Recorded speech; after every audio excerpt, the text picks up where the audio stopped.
జయతు జయతు దేవో దేవకీనందనోయం జయతు జయతు కృష్ణో వృష్ణివంశప్రదీపః జయతు జయతు మేఘశ్యామలః కోమలాంగో జయతు జయతు పృథ్వీ భరనాశో ముకుందః. హరి ఓం. పరమేశ్వర స్వరూపమైన సభకి నమస్కారం. రుక్మిణీ కళ్యాణ ఘట్టంలో అత్యంత ప్రాముఖ్యతని సంతరించుకున్నటువంటి రుక్మిణీదేవి చేత కృష్ణ పరమాత్మకు వ్రాయబడిన లేఖలోని పద్యాలు కన్యలందరికీ కూడా ఇక్కడ వాటిని బహూకరించి అందులో పద్యాలు కృష్ణ పరమాత్మ దగ్గర అనగా పూజా మందిరమునందు విజ్ఞాపన చేస్తే వారికి యోగ్యులైనటువంటి భర్తలు కలుగుతారు అని చెప్పి శాస్త్ర ప్రమాణం. నేను రుక్మిణీ కళ్యాణం గురించి ఏదో ఈశ్వరానుగ్రహం చేత కొన్ని పుస్తకాలు చదివి ఉన్నాను. ఈ మాట రాయని పుస్తకం ఎక్కడైనా ఉంటుందేమో అని చూశాను నేను ప్రత్యేకంగా. ఏ మహాపురుషుడు కూడా ఈ వాక్యాన్ని విడిచిపెట్టలేదు.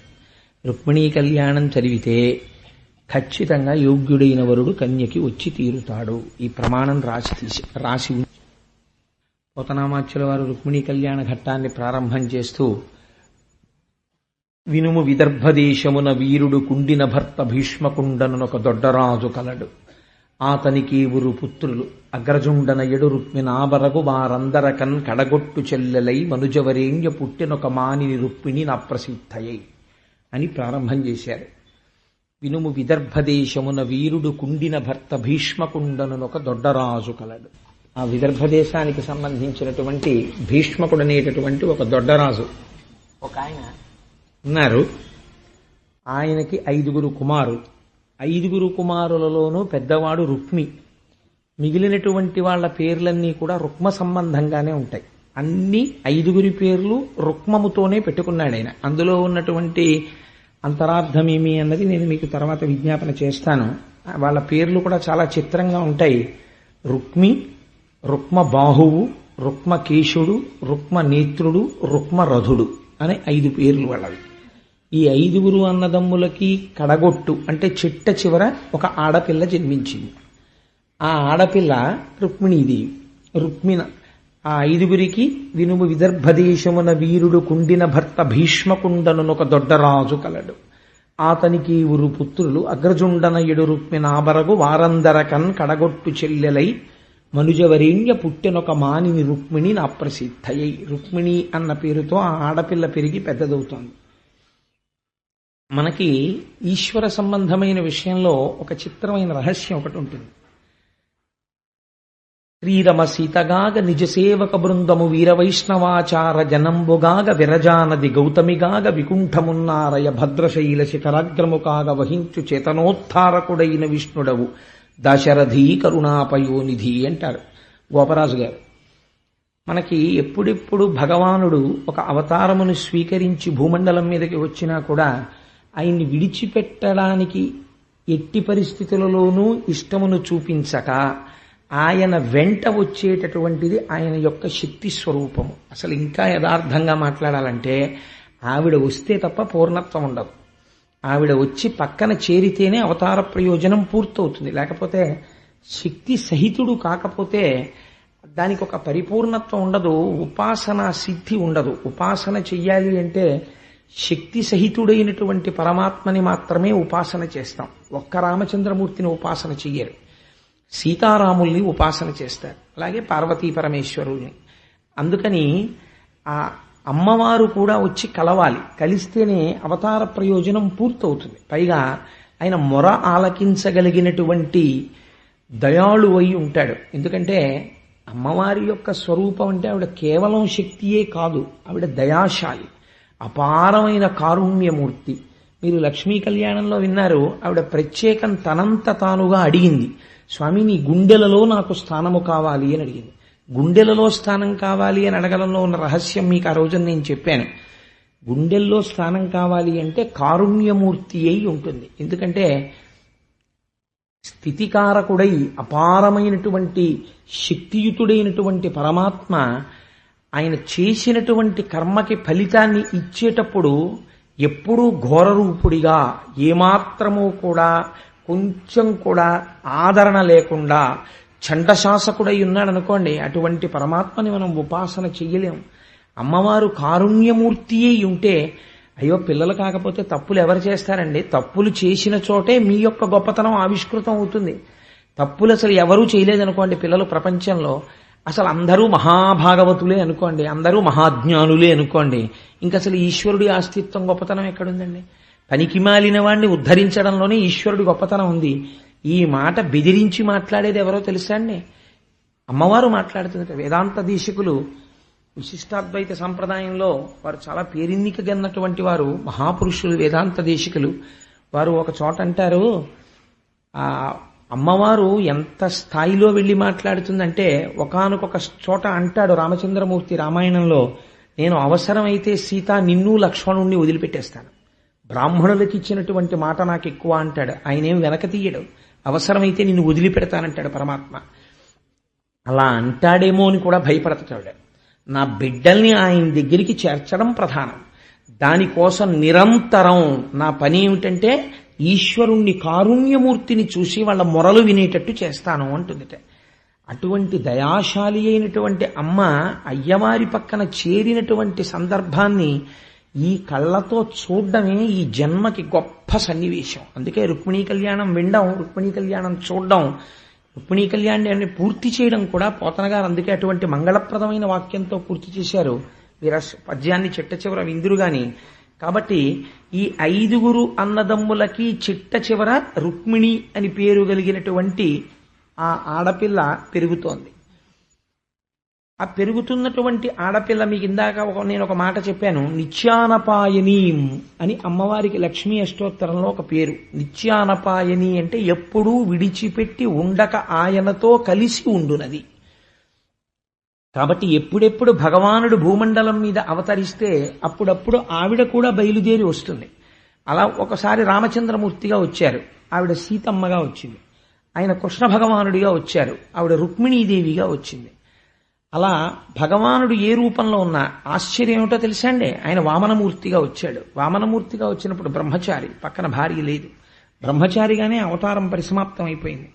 అయినా సరే వామనమూర్తిగా ఉన్నా కూడా ఆయన పాదముల మీద లక్ష్మీదేవి ప్రాతకాలమునందు వంగి నమస్కరించినప్పుడు అమ్మవారి యొక్క కస్తూరి తిలకపు బొట్టు ఆయన పాదముల కంటుకు కనపడింది. మీకు నేను ఆ రోజు వామనమూర్తి అవతారం చెప్తూ ఆ పద్యం కూడా చెప్పాను. బలిదైత్యేంద్ర కృతధ్వజీకర జల ప్రక్షాళన వ్యాప్తికి జలజాచాక్షుడు సాచ యోగి సుమన సంప్రార్థిత శ్రీదమున్ కలితానమ్ర రమాలలాట పదవీ కస్తూరికాషాదమున్ నలినామోదము రత్ననూపురము నానావేదమున్ పాదమున్ అంటారు పోతన గారు. అందుకని ఆయన బ్రహ్మచారిగా ఉన్నట్లు కనపడినా అమ్మవారు మాత్రం ఆయనని ఎప్పుడూ విడిచిపెట్టి ఉండదు. అటువంటి తల్లి ఇవాళ భీష్మకుడికి రుక్మిణీదేవి అన్న పేరుతో జన్మించింది. పైన 5 అన్నలున్నారు. అమ్మవారి తత్వం గురించి పోతనామాచ్యుల వారు చాలా అద్భుతమైనటువంటి పద్యం ఒకటి ఇచ్చారు. పేర్వేర బొమ్మల పెండ్లిండ్లు చేయుచు అబలలతోడ వియ్యంబులుందు గుజ్జనగూళ్లను కొమరొప్ప వండించి చెలులకు పెట్టించు చెలువు మెరసి రమణీయ మందిరా రామదేశములందు పువ్వు తీగలకును ప్రొదివెట్టు సదమల మణిమయ సౌదభాగములందు లీలలో భర్మడోలికల నూగు బలికల తోట చెలరేగి బంతులాడు సారికాకీర పంక్తికిని చదువు చెప్పు బర్హి సంఘంబులకు మురిపములు గరపు మందమరాళములకు చూపు మందగతులు. నిజంగా ఎంత గొప్ప పద్యమో. పేర్వేర బొమ్మల పెండ్లిండ్లు చేయుచు అబలల తోట వియ్యంబులుందు. ఆ తల్లి చిన్నప్పటి నుంచి కూడా ఏ మాటలాడేది అంటే బొమ్మల పెళ్లిళ్లు చేస్తుండేది. ఎప్పుడూ రుక్మిణీదేవి అంతఃపురంలోంచి వివాహం అయిపోయిన తర్వాత కూడా ఆవిడ బొమ్మల పెళ్లిళ్లు చేస్తూ ఎప్పుడూ డోలు సన్నాయి వినపడుతూనే ఉండేవిట. ఏమిటి అలా వినపడుతున్నాయి మంగళధ్వనులు రుక్మిణీదేవి అంతఃపురంలోంచి అంటే ఆ బొమ్మల పెళ్లిళ్లు చేస్తోంది అనేవారు. అసలు రహస్యం ఏమిటో తెలుసా అండి, అమ్మవారి అనుగ్రహం ఉంటేనే కదండి ఒక కన్నెపిల్ల సువాసిని అయ్యేది. అమ్మవారి అనుగ్రహం ఉంటేనే కదండి ఒక స్త్రీకి పసుపు కుంకాలు నిలబడేది. ఎందుకని పురుషుడు ఒక మాట చెప్పేస్తాడు, తాను ఏ స్త్రీకి జన్మించాడో ఆ తల్లి చేతికి ఒక కంకణం కట్టి అమ్మా నేను బ్రతికున్నాను అనడానికి ఇది సాక్ష్యం అనడు. తండ్రికి ఒక ఉంగరం పెట్టి నాన్నగారు నేను బ్రతికున్నాను ఇది సాక్ష్యం అనడు. ఎవరితో చెప్తాడు? తను ఏమీ పరిచయం లేదు. పెళ్లిపీటల మీద తెర తీసినప్పుడు చూశాడు ఆ స్త్రీని. ఆవిడ మెడలో మాంగళ్యం కడుతూ, అందుకే దాని పేరు ఇంకొక మాట లేదు, మంగళసూత్రము.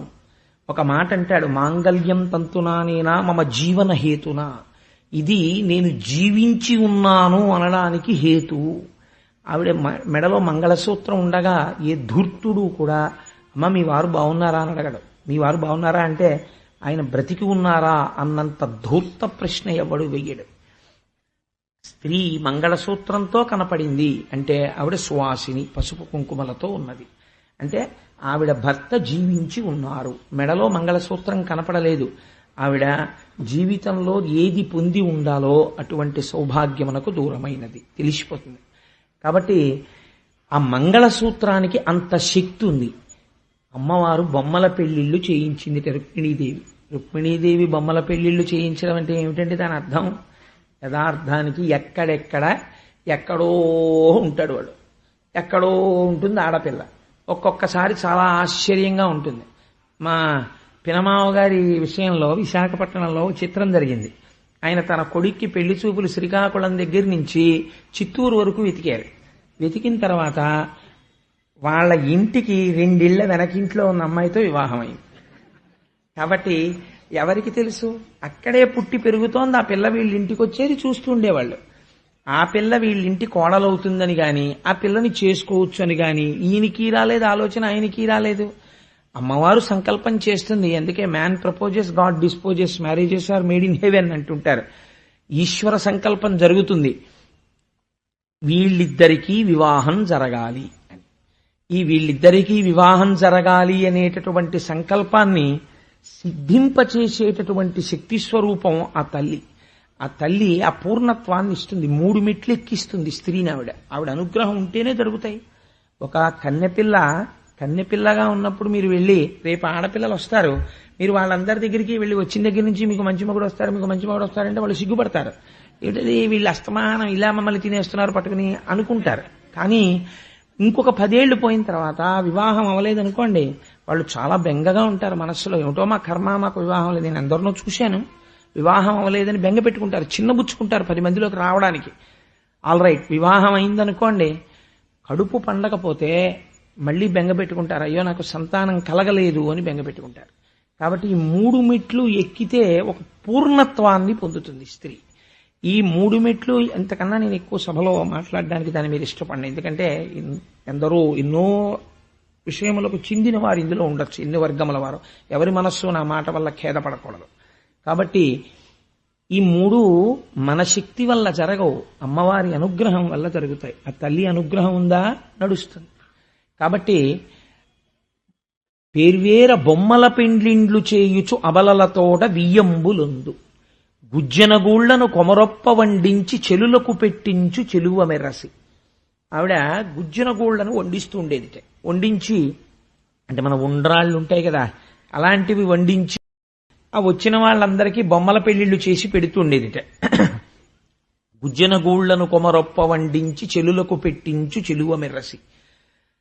అసలు ఇందులో ఒక గమ్మత్తు ఉందండి. పూర్వం అంటే ఇప్పుడు లేదనుకోండి, కానీ ఒకానొకప్పుడు మన సంప్రదాయంలో ఏమిటంటే, ఆడపిల్ల పుడితే తండ్రి తప్పకుండా ఒకటి తీసుకొచ్చేవాడు. ఏమిటి అంటే వంటిల్లు అని పూర్వం ఆట వస్తువుల పెట్టె ఒకటి ఉండేది.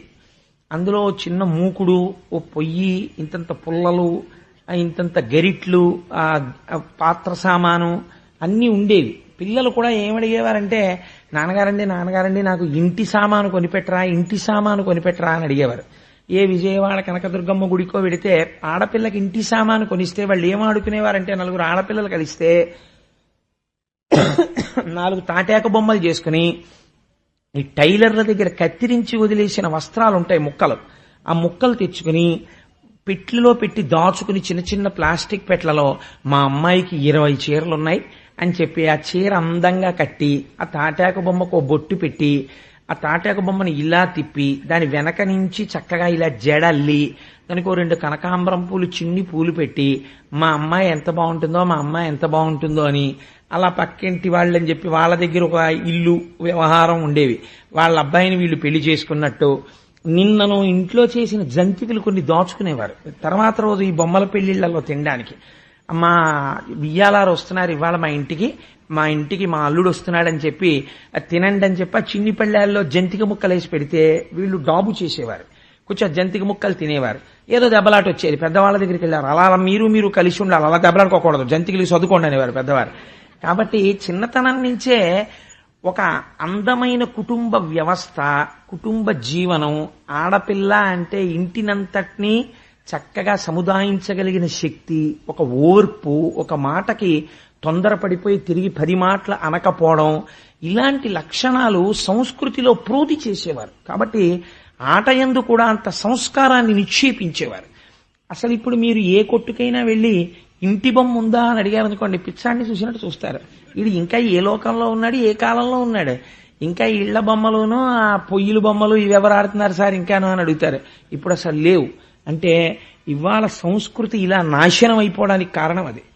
మన ఆటలు ఏది పెట్టినా పనికిమాలిన ఆటలు పెట్టడం మన వాళ్ళకి తెలియదు. మన వాళ్ళు ఏ ఆట ఆడినా ఆట యందు కూడా సంస్కృతి. పిల్లలందరూ కూర్చుంటే పరమపద సోపాన పటము అంతే వాళ్ళు ఆడుకున్నది.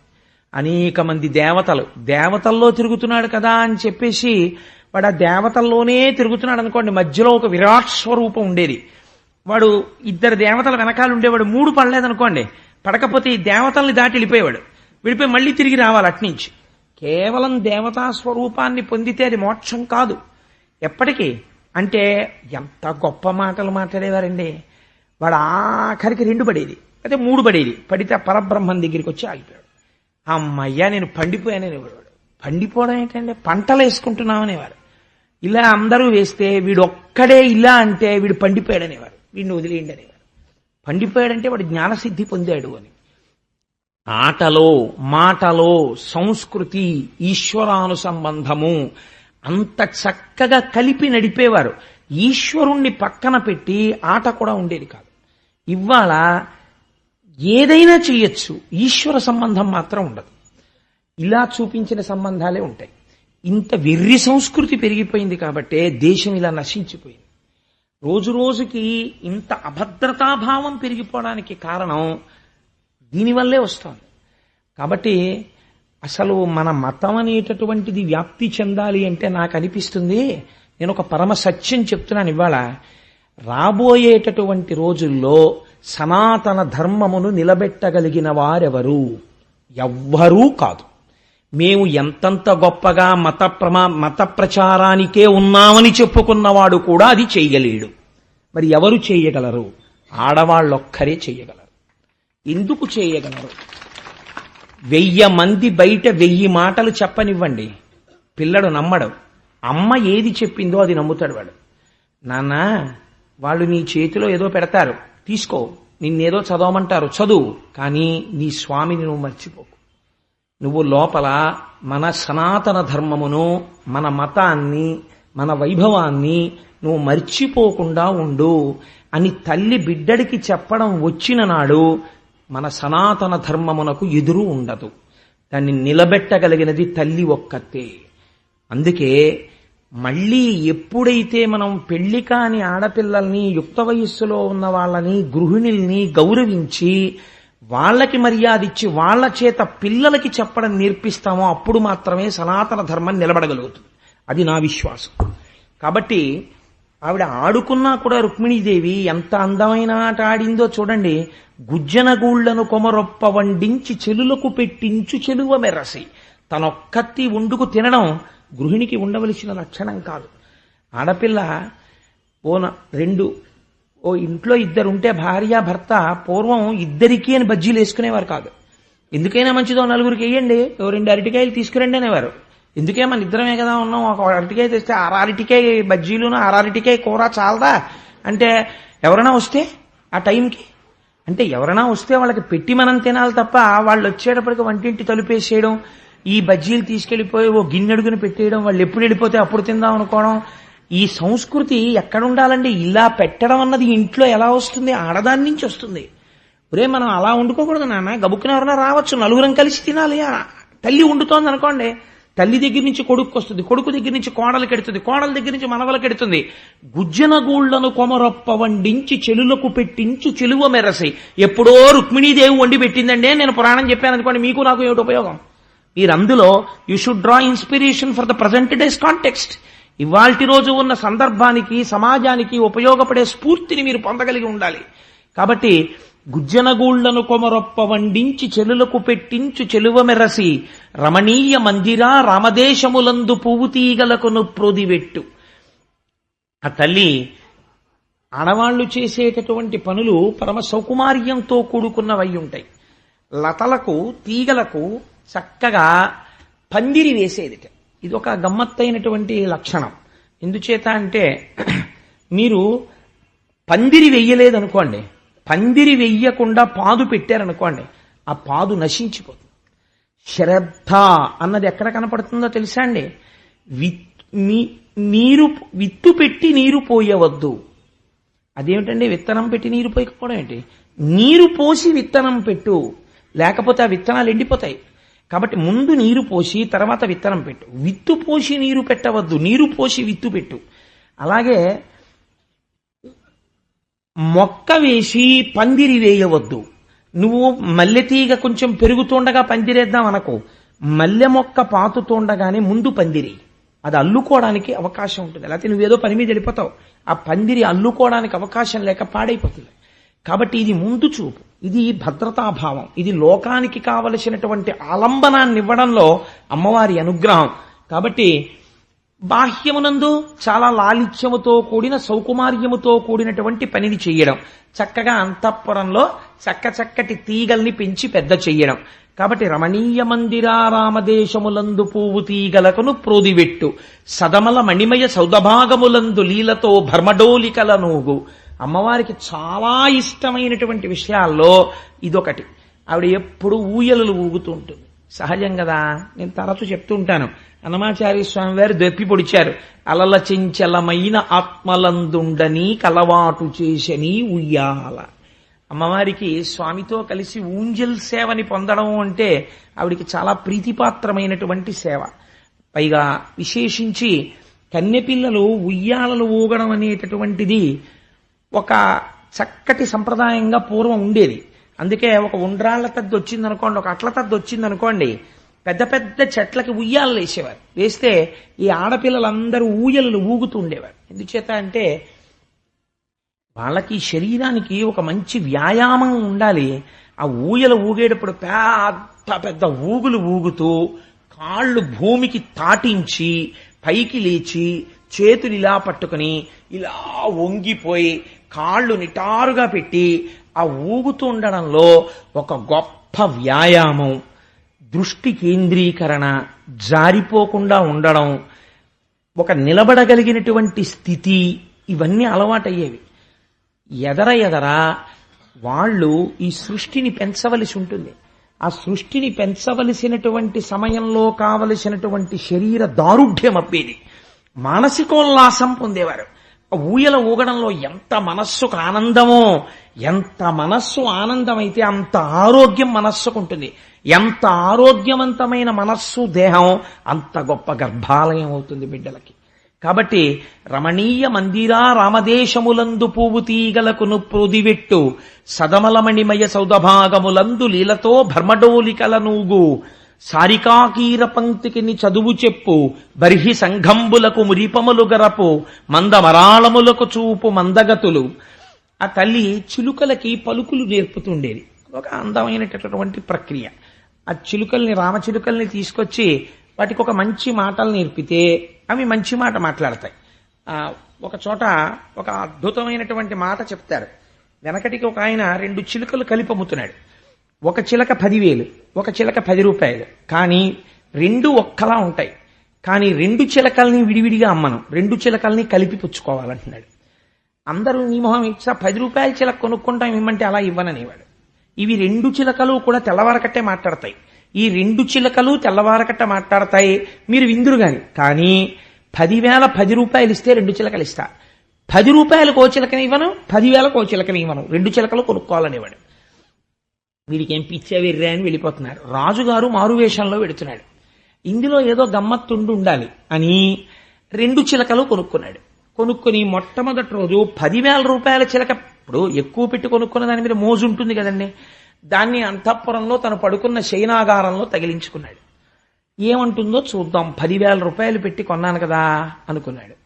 అనుకుంటే తెల్లవారుజామున రాజు ఇంకా నిద్రలో ఉండగా 3-4 మధ్యలో ఆ చిలక కౌసల్యా సుప్రజా రామ పూర్వా సంధ్యా ప్రవర్తతే అంటోంది అని సుప్రభాతం పాడుతోంది. రాజుకి తెలివచ్చింది. అబ్బా ఎంత బాగా పాడుతోందిరా చిలక అని పరమోల్లాసంతో లేచాడు. ఆ రోజంతా వ్యవహారాలు చాలా బాగా చక్కబెట్టగలిగాడు. ఆ సుప్రభాతంతో లేచాడు. మరునాడు 10 రూపాయల చిలకను తగిలించండి రా అన్నాడు. 10 రూపాయల చిలకను తగిలించారు. అది నీ మొహం ఏడ్చ దుర్మార్గుడా, దున్నపోతులా నిద్రపోతున్నావు అంటోంది. రాజుకి తెలివచ్చింది. మహాగ్రహం పొందాడు. వంది మాగధి మొదలైన వాళ్ళ స్తోత్రంతో లేవడం అలవాటు పడినవాడు ఈ దిక్కుమాలిన చిలక దీన్ని తీసుకెళ్లి పీక కోశాతల పారేయండి, దీన్ని నమ్మిన వాడిని తీసుకురండి అన్నాడు. అంటే ఈయన వెళ్లి వాళ్ళని తీసుకొచ్చాడు. తీసుకొస్తే ఆయన అడిగాడు, నువ్వు ఎందుకు అమ్మేవరా ఈ చిలక, నాకు అర్థం కాలేదన్నాడు. మహారాజా ఇది తెలియాలని అమ్ముతున్నాను రెండూ కలిపి. ఎందుకో తెలుసా, రెండూ చిలకలే, రెండింటిది ఒకే ఉపాధి, రెండూ చిలుక సంతానమే. ఒక చిలుక చిన్నతనంలో ఒక మహాభాగవతుల యొక్క ఇంటిలో చేరి వాళ్ళ దగ్గర పెరిగింది. వాళ్ళెప్పుడు భగవత్ సంబంధమైన మాటలే పలికారు. ఈ చిలుకకి ఇది వచ్చాయి. ఇంకొక చిలక ఒక భయంకరమైన సంస్కృతి కలిగిన వాడి దగ్గర పెరిగింది. వాడి మాటలే దానికి వచ్చాయి. చిలుక పలుకుతోంది ఇంట్లో అంటే చిలుక కాదు పలుకుతున్నది, ఇంట్లో వాళ్ళ సంస్కారం చెప్తుంది. మీరు ఒకరి ఇంటికి వెళ్ళినప్పుడు ఇంట్లో ఉన్న ఫోటోలు ఇంటి అయిన సంస్కృతి చెప్పేస్తాయి కదా. అమ్మవారు చిలుకలకి పలుకులు నేర్పుతోంది అంటే అమ్మవారి చేత పలుకులు నేర్పబడిన చిలుక ఎటువంటివి నేర్పబడితే వ్యాస భగవానుడు పోతన గారు రాస్తారు. కాబట్టి ఆ సంస్కృతి నేర్చుకోవాలి. అమ్మవారు ఎంత లాలిత్యంతో కూడిన పనులు చేసిందో, ఎంత అందమైన పనులు చేసిందో. బర్హి సంఘములకు మురిపములు గరపు మందమరాళములకు చూపు మందగతులు. బాబా ఈ పద్యం మీద తీసేసుకునేట్టుంది సమయాన్నంతటినీ. అందుకని ఆవిడ హంసలకి నడకలు నేర్పేది. నిజమే, మనం మహాజ్ఞానులైన వాళ్ళని పిలిస్తే పరమహంస పరివ్రాజకాచార్య అని పిలుస్తూ ఉంటాం. పరమహంస అంటే జగత్తుని విడిచిపెట్టి బ్రహ్మమును చూడగలిగినటువంటి వాడు, నీటిని విడిచిపెట్టి పాలని స్వీకరించగలిగినది హంస. వాళ్ళు తమ ఊపిరిలో నిరంతరము అమ్మవారి పాదములకు ఉండేటటువంటి మంజీరముల సవ్వడిని వింటూ ఉంటారు. కాబట్టి అమ్మవారి నడకలు హంసలకు నడకని నేర్పుతాయి. అందుకని ఆ అమ్మవారి నడక హంసలకి నడక నేర్పింది అని, అటువంటి నడక కలిగినటువంటి తల్లి అని ఆ రుక్మిణీదేవి యొక్క సౌశీల్యాన్ని వర్ణన చేశారు. ఇటువంటి తల్లి శ్రీకృష్ణ భగవానుణ్ణి వివాహం చేసుకోవాలి అని మనస్సునందు నిర్ణయం తీసుకుంది. ఇటువంటి నిర్ణయం ఒక కన్య ఎందుకు తీసుకోవలసి వచ్చింది? పెద్దవాడు తండ్రి గారు ఉన్నారు, ముందు పుట్టిన వాళ్ళు 5 అన్నలున్నారు. ఇంతమంది లోకంలో ఉండగా ఒక్క కృష్ణుడి మీదకే మనసు ఎందుకు వెళ్ళింది ఆవిడికి అంటే, పోతన గారు వెంటనే ఒక మాట చెప్పారు.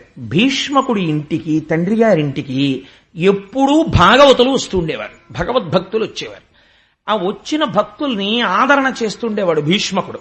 వాళ్ళందరితో మాట్లాడేవాడు. ఇంటికి వచ్చిన వాళ్ళందరూ ఏది మాట్లాడతారు? భాగవతులైన వాళ్ళు దేని గురించి మాట్లాడతారండి? ఏ సినిమా రిలీజ్ అయింది, ఏది 365 రోజులు ఆడింది, ఎన్ని సెంటర్లలో ఆడింది, వాళ్ళకెందుకు?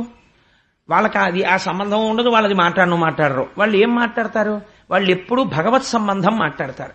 కాబట్టి ఏమయ్యా, ఈ లోకంలో ఈ కాలములో మన మాంసనేత్రముతో చూడదగిన వాడై పరమాత్మ ఆవిర్భవించాడు. కృష్ణ పరమాత్మగా దినదిన ప్రవర్ధమానమయ్యాడు. కంస సంహారం చేశాడు, ద్వారకానగర నిర్మాణం చేశాడు, తనని నమ్ముకున్న వారందరినీ రక్షించాడు అని కృష్ణుడి యొక్క కథలు వాళ్ళు చెప్తున్నారు. భీష్మకుడు వింటున్నాడు. పిల్ల మనస్సు ఎవరి యందు చేరింది? కృష్ణుడి యందు చేరింది. అది నువ్వు రుక్మిణీ కళ్యాణం కథగా వింటే నీకు వచ్చే ప్రయోజనం తక్కువ. నీ ఇల్లు ఎలా ఉండాలో నువ్వు చూసుకోవాలి. నీ ఇంటికి వచ్చేవాళ్ళు ఎవరై ఉండాలి? నీ ఇంటికి వచ్చేవాడు 15 నిమిషాలు మాట్లాడితే కనీసంలో కనీసం ఒక 5 నిమిషాలు భగవత్ సంబంధమో, పిల్లలు విన్నా పనికొచ్చే మాటలో మాట్లాడేవాడై ఉండాలి. అంతేకాని ఇంటికి వచ్చేటటువంటి వాడల్లా లౌకికమైన విషయాలు, పనికిరాని విషయాలు, వాడి మీద గోల వీడి మీద గోల తప్ప అసలు పనికొచ్చేవి మాట్లాడడం ఇంట్లో అలవాటు లేదనుకోండి, అదే సంస్కృతి పిల్లలకు వస్తుంది. రేపు పొద్దున వాళ్ళకి ఎవడైనా భగవంతుడి గురించి మాట్లాడేవాడు వచ్చాడనుకోండి ఇంటికి, వాళ్ళకి అది పెద్ద అబ్బా ఏమిటంటే బాబు తినేస్తున్నాడు బుర్ర, ఈయనెవరు తొందరగా వెళ్ళిపోతే బాగుండు, టీవీ పెట్టుకుందాం అంటారు వాళ్ళు. ఏమైపోతుంది? ఆ సంస్కృతి లేదు. అదే ఒక ఇంట్లో పిల్ల ఉందనుకోండి, ఆ ఇంటి ఆయనకి చంద్రశేఖర పరమాచార్య స్వామి వారంటే ప్రాణం. ఆయన తెల్లవారు లేచి రాత్రి వరకు 50 మాటలు పరమాచార్య స్వామి వారిని చంద్రశేఖర్లు చంద్రశేఖర్లు చంద్రశేఖర్లు అస్తమానం తలుచుకుంటాడు. ఆ పిల్ల ఎక్కడో కాలేజీకి వెళ్ళింది, ఎవడో ఒక ధూర్తుడు చంద్రశేఖర పరమాచార్య స్వామి గురించి చిన్న మాట తక్కువ చేసి మాట్లాడాడు. ముఖం ఎర్ర పడిపోయి, నీకేం తెలుసు చంద్రశేఖర పరమాచార్య స్వామి గురించి అని ఈ అమ్మాయి కలియబడి మాట్లాడేస్తుంది. అక్కడ ఉన్న వాళ్ళు ముక్కును వేలేసుకుంటారు, ఈ పిల్లకి చంద్రశేఖర్ల గురించి ఇన్ని విషయాలు ఎలా తెలుసు, ఎక్కడి నుంచి వచ్చింది సంస్కృతి? ఇంటి మాటలు గొప్ప సంస్కృతిని నేర్పుతాయి. మీరు కొన్ని ఇళ్లలో చూడండి, చిన్న చిన్న పిల్లలు ఉంటారు. ఆ చిన్న పిల్లలు చక్కగా ఊపిరి కూడా ఇంకా ఎక్కువ తీయలేరు వాళ్ళు. ఓం జాతవేదశేషు నవామ సోమమరాతి యతో నిదహాతి వేద అనలేడు వాడు. ఓం జాతవేదశేషు నవామమరాతి తో నిదహాత్ వేద అని 5 మాటలు ఊపిరి తీసి చెప్తాడు. ఎలా వచ్చింది వాడికి అది? అంటే తండ్రి రోజు పూజామందిరంలో పరవశించి చదువుతాడు. అది వాడి చెవిన పడి పడి పడి పడి చిన్నతనంలో వాడికి వచ్చేసింది. మీరు ఒక్కొక్క ఇంట్లో చూడండి, ఏమీ తెలియని పిల్లలు, వాళ్ళకి ఇంకా ఉపనయనం అవ్వదు. వాడు తాత తాత నేను చేస్తానే అని వాడు పాత్ర తెచ్చుకుని ఆచమనం చేయడం, ఇలా విభూతి ఎట్టుకోవడం, ఓ ఇంత బొట్టు ఎట్టుకోవడం చిన్న చిన్న పిల్లలకు అలవాటు అవుతుంది. ఎక్కడి నుంచి వచ్చిందండి ఆ సంప్రదాయం? ఇంటి ఆయనకి అలవాటు. తాతగారి ఒళ్ళో కూర్చుంటే పిల్లాడు ఆడుకుంటూ వచ్చి ఆ తాతగారు పొద్దున్న లేవగానే సంధ్యావందనం చేసుకుంటూ ఉంటాడు. వాడు పరిగెత్తుకొచ్చి తాతగారి ఒళ్ళో కూర్చుంటే వాడు రోజు చూసేది ఏమిటంటే తాతగారు ఆచమనం చేయడం, అర్ఘ్యం ఇవ్వడం, తాతగారి విభూతి ఎట్టుకోవడం, బొట్టు ఎట్టుకోవడం. వాడు తాతగారి దగ్గర కూర్చొని తాతగారండి ఏంటండి ఇదంతా అంటాడు. విభూతి నాన్న అంటాడు. తాతగారండి ఇది ఏంటి అంటాడు. బొట్టు నాన్న పెట్టుకోవాలి అంటాడు. తాతగారు చెప్పగా వాడి మనస్సుకు ఎక్కుతుంది. అమ్మని అడుగుతాడు, అమ్మ తాతగారు ఏంటమ్మా పెట్టుకుంటారు, తాతగారులా నువ్వు పెట్టుకోవాలి నాన్న అంటుంది. తాత పిచ్చాడు, నువ్వు పెట్టుకోకదు అనుకోండి, తల్లి పెట్టుకోడు వాడు. నేను అందుకుంటున్నాను తల్లి ఎంత శక్తివంతురాలో. కాబట్టి తల్లి కూడా అవును నాన్న నువ్వు తాతగారులా పెట్టుకోవాలి, నాన్నగారులా పెట్టుకోవాలని అనుకోండి, వాడు ఎంతటి వాడిని ఎదిరిస్తాడు. నోరుము నీకేం తెలుసు విభూతి గురించి, నీకేం తెలుసు బొట్టు గురించి, పెట్టుకుంటాం మేము అంతే అంటాడు. కాబట్టి వాడు చక్కగా విభూతి పెట్టుకుని బొట్టు పెట్టుకుని తిరుగుతాడు. ఈ సంప్రదాయం ఎక్కడి నుంచి వస్తుంది? ఇంట్లో వచ్చేటటువంటి మనుష్యులను బట్టి వస్తుంది. నీ ఇంటికి వచ్చి నీ ఇంట్లో ఎప్పుడు టీపాయి మీద ఉండేటటువంటి యాస్ట్రే నిండిపోయి గంటకోసారి దులపాల్చిన గొప్ప ఇల్లు అనుకోనిది నీ ఇంట్లో కొడుకు ఎవరు నేర్పక్కర్లేదు, వాడు తెచ్చుకుంటాడు పెట్లు. ఈ ఇంటి యాస్ట్రే నిండడం అలవాటైన ఇల్లు తప్ప ఆ ఇంటి ఒక్క కబ్బోర్డ్లో రామాయణం కనపడదు, భాగవతం కనపడదు, భగవద్గీత కనపడదు. పేక ముక్కల డబ్బాలు, నిండిపోయిన యాస్ట్రీలు, ఎర్రబడిపోయిన కళ్ళతో నిద్రలేచే యజమాని, చొక్కా కూడా వేసుకోకుండా ఓ నిక్కర్ వేసుకుని ఎంతసేపు 60 ఏళ్ళు వచ్చిన నిక్కర్ల సాంప్రదాయం సిగ్గు లేకుండా ఓ నిక్కరోట్ వేసుకుని కాలు మీద కాలేసుకుని 9 వరకు పేపర్ చదివి చూస్తున్నారని సిగ్గు కూడా లేకుండా బాల్కనీలో నిలబడి వీధుల్లో వెళ్లే వాళ్ళందరూ చూస్తుంటే మొహం కడుక్కోవడం. అప్పుడు వీడు బాత్రూంలో 2 నిమిషాల స్నానం, గబగబా బట్టలు వేసుకోవడం, టిఫిన్ తినేయడం, అన్ని 1 నిమిషం. ఒంటికి మాత్రం 70 స్నోలు, 80 ఫెయిర్ అండ్ లవ్లీలు. ఎవరిని ఉద్ధరించడానికి? ఇక్కడ ఏది శౌచం, నువ్వు ఎవరిని ఉద్ధరిస్తావు? ఏది సంప్రదాయం, ఏది సంస్కారం? ఎవడి కోసమో చెప్పట్లా, నిన్ను బాగుపడ్డానికి చెప్పమంటోంది శాస్త్రం. కాబట్టి నీ ఇంటికి వచ్చే వాళ్ళని బట్టి నీ పిల్లల పెరుగుదల ఉంటుంది. కాబట్టి ఒకనాడు నువ్వు కూడా యాస్ట్రీలోకి విసిరివేయబడతావు కొడుకు చేత. ఎందుకంటే ఈ సంస్కారం పిల్లాడికి అలవాటు అయిపోతుంది. ఇంటికి వచ్చే వాళ్ళు అలాంటి వాళ్ళు రావాలంటే నువ్వు అలాంటి వాడివైతే అలాంటి వాళ్ళు వస్తారు, లేకపోతే ఎందుకు వస్తారు వాళ్ళు? నువ్వేమో పనికిమాలిని తిరుగుడంతా తిరుగుతుంటే నీ ఇంటికి భాగవతులు వస్తారు. వాళ్ళ కర్మ వాళ్ళకి ఏం పట్టిందని వస్తారు వాళ్ళు రారు. వాడు విష్ణు సహస్రం చేసుకుంటూ ఇంట్లో కూర్చుంటాడు. వాడికి ఏం కర్మని వస్తాడు? ఊరక రారు మహాత్ములు వా రథముల ఇంట్ల కడకు వచ్చుటలెల్లం కారణము మంగళములకు మీరొచ్చుట శుభము మాకు నిజము మహాత్మా అన్నాడు నందుడు గర్గుడు వస్తే. నేను ఆ ఆఖ్యానం పక్కన పెట్టేశాను టైం లేక, నామకరణం చేసినప్పుడు. కాబట్టి నీ ఇంటికి వచ్చే వాళ్ళని బట్టి నీ ఇంటి సంప్రదాయం అలవాటు పడుతుంది, నీ ఇంటి సంస్కారం అలవాటు పడుతుంది.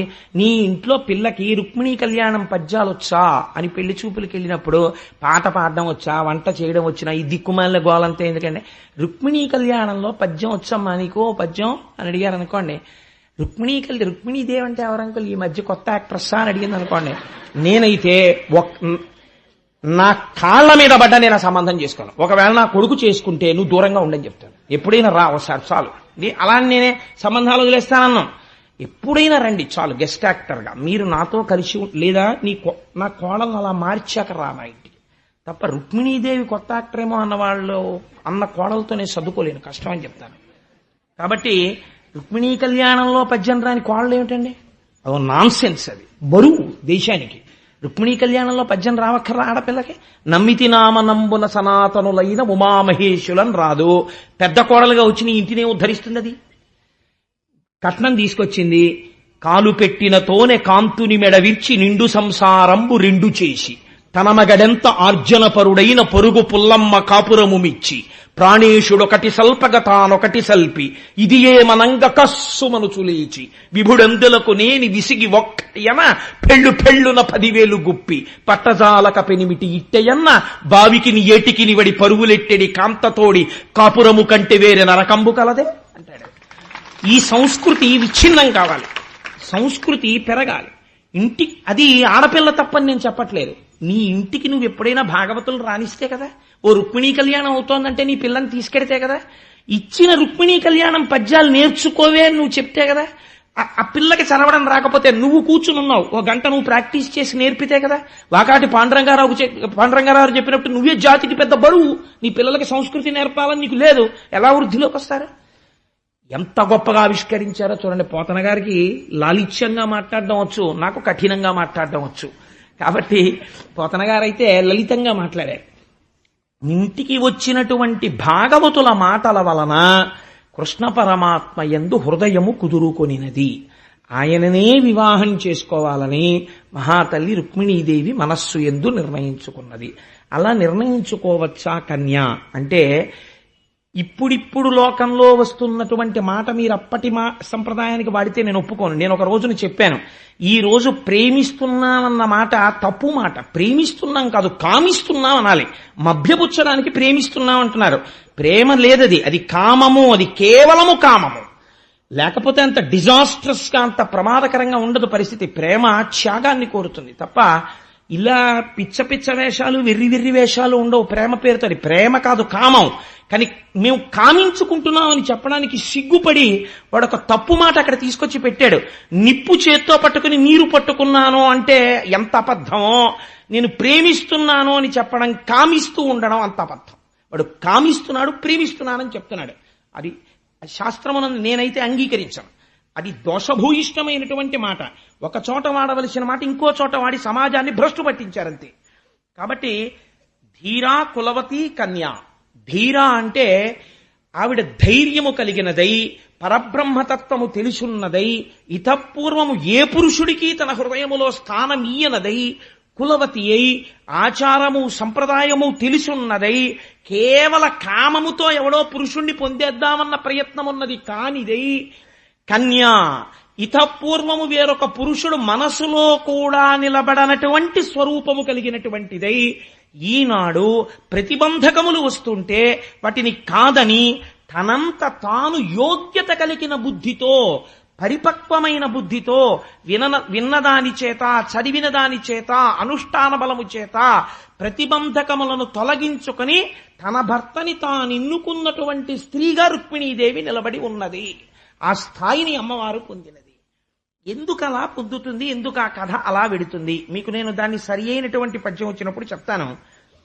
ఇప్పుడు తల్లి బంధువులందరూ కృష్ణునకు బాలిక నిత్తుమటంచు సేముషీ సింధువులై విచారముల్చే జగవారల నడ్డు పెట్టి దుస్సంధుడు రుక్మి కృష్ణునెడచాల విరోధము చేసి మత్త పుష్పంధియ వేడి నిత్తు శిశుపాలన కంచు తలంచనందుడై.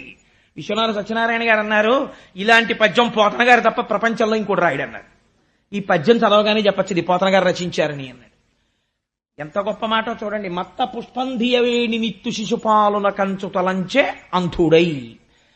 నల్లటి తుమ్మెదలు ఎలా ఉంటాయో అటువంటి జుట్టు కలిగినటువంటి రుక్మిణీదేవిని అంధుడై, కళ్ళు లేనివాడై, పెద్దన్నగారైనటువంటి రుక్మి శిశుపాలునకిస్తానంటున్నాడు. అమ్మవారి జుట్టుకి రుక్మికి ఏమిటి ఆ నలుపుకి సంబంధం అంటే, అంధత్వం చీకటి నలుపుని చూపిస్తుంది.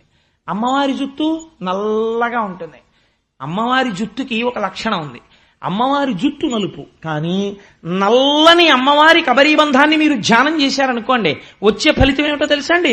ధునోతుద్ధాంతం నస్తులిత దళితేంది వరవనం అన్నారు. శంకర భగవత్పాదులు సౌందర్యలహరిలో మొదట అభయం ఇస్తూ మాట్లాడారు. ధునోతుద్ధాంతం, ఎగిరిపోతోంది నీ అజ్ఞానం అన్నారు. అదేమిటి, నల్లగా ఉన్నటువంటి కేశపాశాన్ని ధ్యానం చేస్తే ఉన్న అజ్ఞానం ఎలా పోతుంది అంటే, ధ్యానం చేసి చూడు నీకు తెలుస్తుంది, అది నోటితో చెప్పేది కాదు. అందుచేత ఇన్ని రోజులు కలిసి తోబుట్టువై రోజు చూస్తున్నా, రుక్మిణీదేవి కేశపాశమును గమనిస్తున్నా, అమ్మవారి యొక్క స్వరూపమును, ఆవిడ భక్తిని, ఆవిడకున్న ధీరత్వాన్ని, ఆవిడ మనస్సు ఎవరి యందుందో తెలుసుకోలేని మూఢుడు, అజ్ఞానము చేత కళ్ళు మూసుకుపోయినవాడు కాదు అంధుడు రుక్మి. అందుచేత శిశుపాలునకిస్తానన్నాడు. శిశుపాలుడెవరు? చేదిరాజు. చేదిరాజు అంటే చైజ్యుడు. అమ్మవారు వాణ్ణి పేరు కూడా పెట్టి పిలవదు, చైజ్యుడు అధమాథముండు అంటుంది ఆవిడ. కాబట్టి ఇప్పుడు ఆ శిశుపాలుడికిచ్చి వివాహం చేస్తానని రుక్మి నిర్ణయం చేశాడు. ఆ శిశుపాలుడు రుక్మిణీదేవిని పెళ్లి చేసుకోవడం కోసమని తరలి కన్యాదాత గారి ఇంటికి కూడా వచ్చేశాడు. ఆ రోజుల్లో కొద్దిగా కొన్నాళ్లు సమయం పట్టేది, ఎందుకంటే ఏదో 10 రోజుల పెళ్లిళ్ళు, 12 రోజుల పెళ్లిళ్ళు ఇలా చేస్తుండేవారు. ఇంకా అమ్మవారిని పెళ్లి కూతుర్ని చెయ్యాలి. ఆ శిశుపాలుడు తాను పెళ్లి కొడుకు అయిపోతున్నాడని మహాసంతోషంగా ఉన్నాడు. వాడితో వచ్చిన వాళ్ళెవరు? జరాసంధుడు మొదలైన వాళ్ళందరూ వచ్చారు. అంటే వాడు ఎంత గొప్పవాడో మీరు ఆలోచించవచ్చు. Tell me your friends, I will tell you what you are. నీ స్నేహితులు ఎవరో నాకు చెప్పు, నువ్వెవరో నేను చెప్పేస్తాను అంటారు. అలాంటి వాళ్ళందరితో కలిసి ఆ శిశుపాలుడు వచ్చాడు. వస్తే ఇప్పుడు తల్లి ఏం చెయ్యాలి? ఎలా ఇప్పుడు వివాహం జరగడం కృష్ణ పరమాత్మతో? కాబట్టి ఆవిడ అగ్నిద్యోతనుడు అనబడేటటువంటి ఒక బ్రాహ్మణుణ్ణి ఆశ్రయించి, ఆ పేర్లు పెట్టడంలో ఉందండి రుక్మిణీ కళ్యాణంలో గొప్పతనం అంతా. ఆయన పేరు అగ్నిద్యోతనుడు. ఆయన్ని పిలిచి ఒక మాట అంది, మహానుభావ, నేను శ్రీకృష్ణ పరమాత్మని వివాహం చేసుకోవాలని అనుకున్నాను, కానీ నా అన్నగారైనటువంటి రుక్మి నన్ను తీసుకుని వెళ్లి శిశుపాలుడికిచ్చి వివాహం చెయ్యాలి అని అనుకుంటున్నాడు. అందుచేత మీరు నేను రాసినటువంటి ఈ లేఖని పట్టుకుని వెళ్లి ద్వారకా నగరంలో ఉన్నటువంటి కృష్ణ పరమాత్మకి అందించి నన్ను కృతార్థురాల్ని చెయ్యవలసింది అని అడిగింది. వెంటనే అగ్నిజ్యోతనుడు ఆ లేఖని పట్టుకుని ద్వారకా నగరాన్ని చేరుకున్నాడు. చేరుకున్న తర్వాత కృష్ణ పరమాత్మ అగ్నిజ్యోతనుడు వచ్చాడు అని తెలుసుకున్నారు. చిత్రం ఏమిటో తెలుసా అండి? అగ్నిజ్యోతనుడు ఎక్కడి నుంచి వచ్చాడో తెలుసున్న వాళ్ళ కృష్ణుడు ప్రవర్తించలేదు. మొట్టమొదట అసలు మీరెవరని అడగలేదు. బ్రాహ్మణుడు వచ్చాడు, ఆయన తేజస్సు చెప్పేస్తోంది.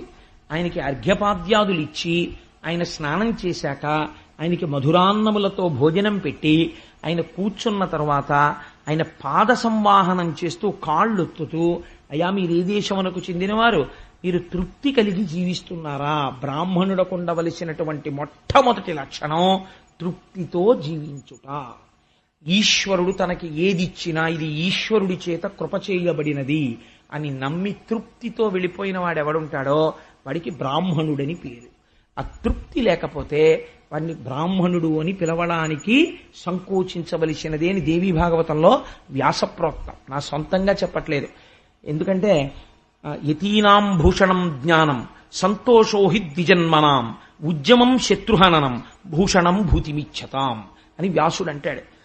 అక్కడ చూడండి, యతీనాం భూషణం జ్ఞానం, యతి పురుషులము అని చెప్పుకున్న వాళ్లకు ఉండవలసింది ఏమిటి అంటే, మిగిలినవన్నీ ఎన్నున్నాయి పక్కన పెట్టండి. అస్తమానం మిగిలిన వాటి గురించి మాట్లాడిన వాడు యతి పురుషుడు కాదు. జ్ఞానము భూషణముగా ఉండాలి. వారు జ్ఞానముతో ఉండాలి, 10 మందిని జ్ఞానములోకి తీసుకెళ్ళాలి. యతీనాం భూషణం జ్ఞానం సంతోషోహి ద్విజన్మనాం. ద్విజుడు అంటే బ్రాహ్మణుడు. ద్విజుడైనటువంటి బ్రాహ్మణుడు సంతోషోహి, దొరికిన దానితో సంతోషంగా ఉండాలి. మనస్సు ఎప్పుడు ఉత్సాహంగా ఉండాలి. ఈశ్వరుడు నన్ను వెన్నంటి ఉండగా నాకేం లోటనగలగాలి. సంతోషోహి ద్విజన్మనాం ఉద్యమం శత్రుహననం. శత్రువు ఇంతటి వాడు అనేటప్పటికీ పారిపోయిన వాడిని క్షత్రియుడు అనరు. శత్రువు అనేటప్పటికీ చంపడానికి పరిగెత్తినటువంటి వాడిని క్షత్రియుడు అంటారు. ఉద్యమం శత్రుహననం భూషణం భూతిమిచ్చతాం. ఇవి ఈ 3 రకములైనటువంటి వాళ్ళకి పైకి కనపడనటువంటి భూషణములు అని చెప్పాడు వ్యాసుడు. ఇదే ప్రశ్న రుక్మిణీ కళ్యాణంలో కృష్ణ పరమాత్మ అగ్నిజ్యోతనుణ్ణి అడుగుతున్నారు.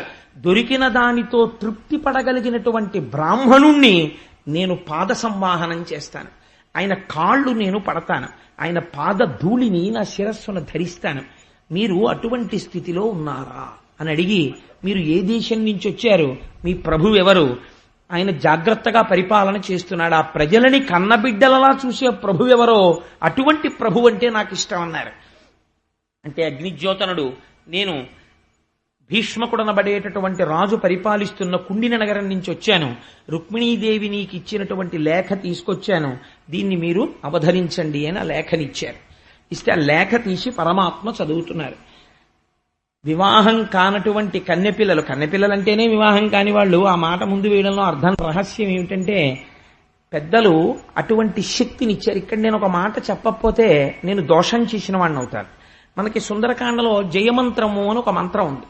జయత్యతి బలో రామో లక్ష్మణశ్చ మహాబలః రాజా జైతి సుగ్రీవో రాఘవేణ అభిపాలితః దాసోహం కోసలేంద్రస్య రామస్యాక్లిష్టకర్మణః హనుమాన్ శత్రు సైన్యానాం నిహంతా మారుతత్మజః న రావణ సహస్రం మే యుద్ధే ప్రతిఫలం భవేత్ శిలాభిస్తు ప్రహరతః పాదపైశ్చ సహస్రశః అర్దయిత్వా పురీం లంకాం అభివజ్య చ మైథిలీం సమృద్ధార్థో గమిష్యామి మిషతాం సర్వరక్షసాం అని. ఈ శ్లోకాల్ని మీరు తెలుగు చేసిన వారు ఉన్నారు, ఆంధ్రీకరించిన మహాపురుషులు ఉన్నారు, పద్యాలుగా రాశారు. నేను జయత్యతి బలో రామో చదవనండి, దానికి తెలుగు అనువాదం చదువుకుంటాను అని మీరు అన్నారనుకోండి, అది జయమంత్రం కాదు. అది మీకు జయమంత్రం ఇచ్చిన శక్తి మీకు ఇవ్వలేదు. కాబట్టి మీకు ఆ శక్తి కావాలి అనుకుంటే మీరు ఏవి చదవాలి? వాల్మీకి మహర్షి చేత రచింపబడిన సంస్కృత శ్లోకములే చదవాలి. తెలుగు పద్యంగా చదువుతానంటే కుదరదు, మీకు ఆ శక్తి రాదు, మీకు ఆ వైభవాన్ని ప్రకాశించవు.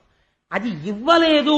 ఈశ్వరుడు ఆంధ్రీకరించినప్పుడు అందులో ఉన్న శక్తిని ఇందులోకి ప్రవేశపెట్టలేదు, భావమును ప్రవేశపెట్టాడంతే. పోతన గారికి ఉన్న గొప్ప వరమేమిటో తెలుసా అండి? వ్యాస భగవానుడు సంస్కృతంలో రచించినటువంటి లేఖని పోతన గారు తెలుగులో రాసిన పద్యాల్ని మీరు శ్రీకృష్ణ పరమాత్మ దగ్గర విజ్ఞాపన చేస్తే అదే ఫలితమో పెళ్ళవుతుంది. ఈ గొప్పతనం మా పోతన గారు ఆంధ్రీకరించి భాగవతంలో రుక్మిణీ కళ్యాణ ఘట్టంతో సహా సంస్కృతానికి ఎంత గొప్పతనం ఉందో అంత గొప్పతనాన్ని తెలుగుకి తెచ్చిన మహాపురుషుడు పోతన గారు. ఇవాళ తెలుగు గడ్డ మీద పోతన గారికి ఉండవలసినంత స్థాయి ఇవాళ లేనిది. కాబట్టి పనికి మాలిన విగ్రహాలు ఎన్నో ఉంటాయి, కానీ అసలు పోతన గారి విగ్రహం ఎక్కడా ఉండదు. అదొక దురదృష్టమైనటువంటి విశేషం. కాబట్టి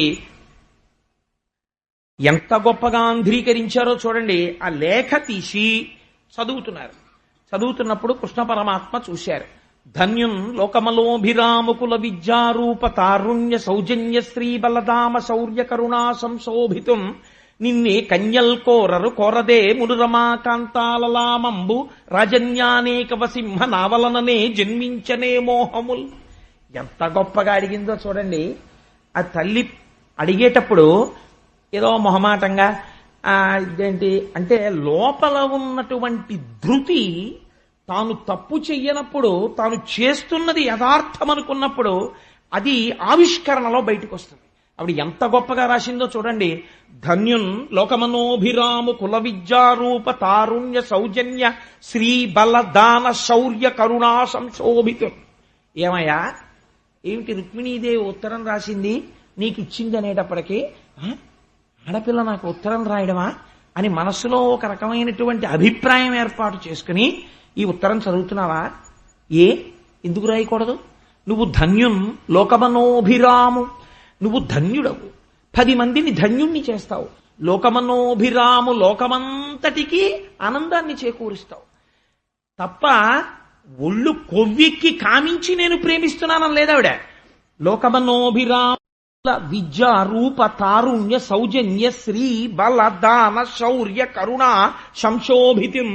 ఈ మాటలు చెప్పడంలో ఈ నామం ఇవన్నీ విశేషణాలు తీసుకెడితే ఏమవుతుందో తెలుసా అండి? భగవన్. భగవన్ అంటే భ గ వా, ఐశ్వర్యము బలము, జ్ఞానము శక్తి, వీర్యము తేజస్సు, షాడ్గుణ్య పరిపూర్ణుడు, కళ్యాణగుణ సహితుడు, హేయగుణ రహితుడు భగవానుడు. కాబట్టి ఇప్పుడు ఆవిడ భగవంతుని యొక్క గుణములను ఆవిష్కరిస్తోంది. ఆవిడ కామించిందా, మోక్షం అడుగుతోందా? అంటే శ్రీ బలదాన శౌర్య కరుణా సంశోభితున్ నిన్నే కన్యల్ కోరరు. అందుకే రుక్మిణీ కళ్యాణం చేస్తే సర్వస్య శరణాగతి చేసినట్టు. కోట్ల జన్మల తర్వాత అదృష్టం వస్తుంది రుక్మిణీ కళ్యాణం పీటల మీద కూర్చోడం. ఆ అదృష్టం దొరికిందంటే అది ఎక్కడో సుకృతం ఉంటే కూర్చుంటాడు. కేవలం పెళ్లి కోసం కూర్చోరు. నేను ఈ మాట ముందు చెప్తే గోపాలకృష్ణ గారికి ఇబ్బంది వస్తుందని ఆప్ చేశాను. కాబట్టి శ్రీ బలదాన శౌర్య కరుణా సంశోభితు నిన్నే కన్యల్ కోరరు కోరదేములు రమాకాంతాలలామంబు రాజన్యానేకవ సింహ నావలననే జన్మించనే మోహములు. ఏమయ్యా, నిన్ను మొట్టమొదట జ్ఞాపకం తెచ్చుకో. ఆ శ్రీ మహాలక్ష్మి కోరుకోలా? ఆనాడు క్షీరసాగరంలోంచి ఇలా బయటికి రాగానే ఒక్కసారి చూసి కటికవాడొకడు అని చెప్పి మిగిలిన వాళ్ళెవ్వరూ నాకు అక్కర్లేదు, ఇదిగో శంఖ చక్రములను ధరించినవాడు, చతుర్భుజుండు, పీతాంబరుండు, లోకములన్నింటినీ రక్షించేవాడు, విడంబరం చేయనివాడు, ఇటువంటి మహాత్ముణ్ణి నేను భర్తగా చేసుకుంటానని మా అందరికీ ఆదర్శమెవరు? లక్ష్మీదేవి నిన్ను కోరి కోరి ఆ రోజు పెళ్లి చేసుకోలా? కొరదేమును రమాకాంతాలలామంబు రాజన్యానేకవ సింహ నవలననే జన్మించనే మోహముల్. నేనే మొట్టమొదట ఇలా మోహంతో రాశాను ఉత్తరం అనుకుంటున్నావా? ఆనాడు లక్ష్మీదేవి నిన్ను వరించలా? అంటే ఇప్పుడు రుక్మిణీదేవి ఏ స్థాయిలో మాట్లాడుతోంది? లక్ష్మీదేవిగా మాట్లాడుతోంది. ఆవిడ నిత్యానపాయనిగా మాట్లాడుతోంది. అవతార ప్రయోజనాన్ని జ్ఞాపకం చేస్తోంది.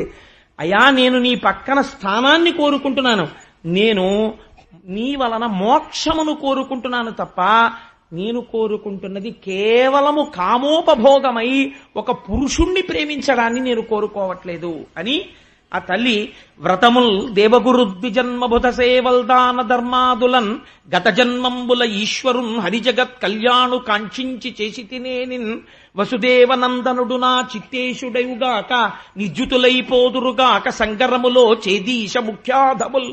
ఒక విశేషణం వేసింది శిశుపాలుడికి, చేదీశ ముఖ్యాధముల్ అంది. అధముడైనటువంటి చేది ప్రభువు శిశుపాలుడు నిహతుడైపోతాడు నీ చేతిలో. ఎందుకని అంటే ఎంత గొప్ప మాట చెప్తోందో చూడండి. ఇది కామంతో చెప్పేవాళ్ళైతే ఈ మాట అంటారండి. వ్రతముల్ దేవ గురు ద్విజన్మ బుధ సేవల్ దాన ధర్మాదులన్ గత జన్మంబుల ఈశ్వరున్ హరిజగత్ కళ్యాణు కాంక్షించి చేసి తినేనిన్. నేను కాని గత జన్మలలో ఎప్పుడైనా వ్రతం చేసిన దాననైతే, ఒక నోము చేసిన దాననైతే, ఒక మహానుభావుడైనటువంటి సద్గురువు పాదములు ఒత్తిన దాననైతే, మనస్ఫూర్తిగా వారి పాదములు పట్టి నమస్కరించిన దాననైతే, ఒకరికి పెట్టిన దాననైతే, పెట్టినప్పుడు లౌకికమైన కోరికలు కోరకుండా ఇది ఈశ్వరుడి యొక్క అనుగ్రహమునకు పనికి వచ్చుగాక అని లోపల కోరుకున్న దాననైతే, నాకు అటువంటి పుణ్యమే ఉంటే నీ చేతిలో చేదీశుడు మరణించుగాక, నేను నీదాననవుదునుగాక. నేను నీదాననవుదునుగాక అంటే సరిపోతుంది కదా. శిశుపాలుడు మరణించాలని కోరుకోవడం ఎందుకండి? లేదా ఓడిపోవాలని కోరడం ఎందుకు? ఇందులో ఉంది రహస్యం అంతా. ఇప్పుడు మీరు ఒక్కసారి వెనక్కి రండి. ఎవరు ఆ భీష్మకుడి కొడుకులు? 5. 5 పేర్లు ఏమిటి? రుక్మి, రుక్మబాహువు, రుక్మకేశుడు, రుక్మరథుడు, రుక్మనేత్రుడు, రుక్మిణి. 5 రుక్మంతోటే పేర్లు. రుక్మం అంటే బంగారము. బంగారం ఏం చేస్తుంది? లోభాన్ని కల్పిస్తుంది. 5 ఇంద్రియములు. ఈ 5 ఇంద్రియములు కళ్ళు, ముక్కు, చెవులు, నాలుక, స్పర్శేంద్రియము. ఈ 5 ఇంద్రియాలు ఎప్పుడు ఎవరిని కోరుకుంటాయి? చేది ప్రభువుని కోరుకుంటాయి. చిత్త ప్రభవమే కామము. కామాన్ని కోరుకుంటాయి. అంటే దాని మీద కోరిక, దీని మీద కోరిక, కళ్ళు దాన్ని చూద్దాం, చెవులు దీన్ని విందాం, ముక్కు దాన్ని వాసన చూద్దాం, ఎప్పుడూ కోరికలే. ఈ కోరికలు తీరాలని ఇంద్రియములు ఎప్పుడూ కూడా హాయిగా వెళ్ళి ఈశ్వరుడి తులసి వాసన చూద్దాం, వెళ్ళి చక్కగా రుక్మిణీ కళ్యాణం విందాం, అలా ఇంద్రియాలేం కోరవు. ఇంద్రియాణి బలిష్టాని నిర్యుక్తాని మానదా అపక్వస్య ప్రకుర్వంతి వికానాం స్థాననేకశః భ్రమన్ సర్వతీర్థేషు స్నాత్వా పునః నిర్మలం నమనో యావత్ తావత్ సర్వం నిరర్ధకం అంటాడు వ్యాసుడు దేవి భాగవతంలో. ఇంద్రియాల్ని అణచడం అంత తేలిక కాదు. లోకములన్నీయున్ గెలిచినాడవు ఇంద్రియానీకము చిత్తమున్ గెలువనేరవు నిన్ను నిబద్ధు చేయు భీషణ శత్రులార్వుర ప్రభిన్నుల చేసిన ప్రాణికోటిలో నీకు విరోధి లేడొకడు నిర్పుణ చూడుము దానవేశ్వర అంటాడు ప్రహ్లాదుడు హిరణ్యకశిపుడితో. ఇంద్రియాల్ని నిగ్రహించడం అంటే అంత తేలికైన విషయం కాదు. పావుని పట్టుకోవచ్చేమో చేత్తో, ఇంద్రియాలు విచ్చలవిడిగా పరిగెడుతుంటే వెనక్కి తీయండి, ఎంత కష్టమో ఇంద్రియాల్ని వెనక్కి తీయడం. కాబట్టి ఈ 5 ముందు పుట్టిన వాళ్ళు ఇంద్రియాలు.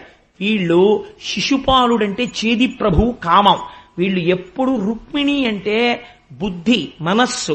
ఈ మనస్సు వాళ్ళు చెప్పిన మాట విని కామముతో ఇంద్రియములతో అనుభవించాలని కోరుకుంటారు. ఈవిడేం చేస్తోంది? కృష్ణుడు కావాలనుకుంటోంది.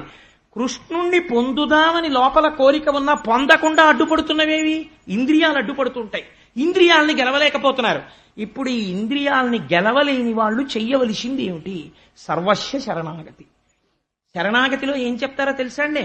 మీకు ఏ వడ్డొస్తున్నాయో చెప్తారు. అదే శరణాగతి అంటే. నిస్సందేహంగా మాట్లాడతారు, అబద్ధాలు ఆడరు. ఈశ్వరుడి దగ్గరికి వెళ్ళి శరణాగతి చాలా గొప్పగా ఉంటుంది. దుర్జటి కాళహస్తీశ్వర శతకం వింటే మీరు తెల్లపోతారు. శ్రీకాళహస్తీశ్వరుడు ముందుకెళ్ళి సంధ్యావందనం చేసి ఒళ్ళంతా పిండికట్లు పెట్టుకుని పరమశివుడి దగ్గరికి వెళ్ళి కాళహస్తీశ్వర లింగం ముందు నిలబడి ఆయన ఒక మాట చెప్పాడు. కాయలు కాచిపోయినదిలే కాయము. రాత్రి నేను ఎంతమంది వేశ్యలతోనో ఆనందం అనుభవించాను. వాళ్ళందరూ నా ఒళ్ళు గిల్లేరు. ఈశ్వర, ఈ ఒళ్ళు కాయలు కాసిపోయింది. మళ్లీ చీకటి పడితే మళ్లీ వేశ్యాగృహాలకు వెళ్ళిపోతున్నాను. పుట్టినది బ్రాహ్మణ వంశంలో. సూర్యోదయం అయితే నేను ఇంతటి మహాభక్తుణ్ణి, సూర్యాస్తమయం అయితే నా మనస్సుని నిగ్రహించలేకపోతున్నాను. ఈ శరీరం కాయలు కాసిపోయింది వాళ్ళు గిల్లితే. అయినా నా కామము మాత్రము తీరట్లేదు శంకర. ఇంకా వేశ్యల దగ్గరికి వెళ్ళమంటోంది. దీని తుళ్ళనసవే శ్రీకాళహస్తీశ్వర, ఈ మనసు తుళ్ళనిచ్చి నీ పాదముల దగ్గర పెట్టుకోవయా అని కోరుకున్నాడు తప్ప ఈశ్వరుడి దగ్గరికి వెళ్ళి మంచివాళ్లే యాక్షన్ చేయలేదు. ఈ శరణాగతి అంటే.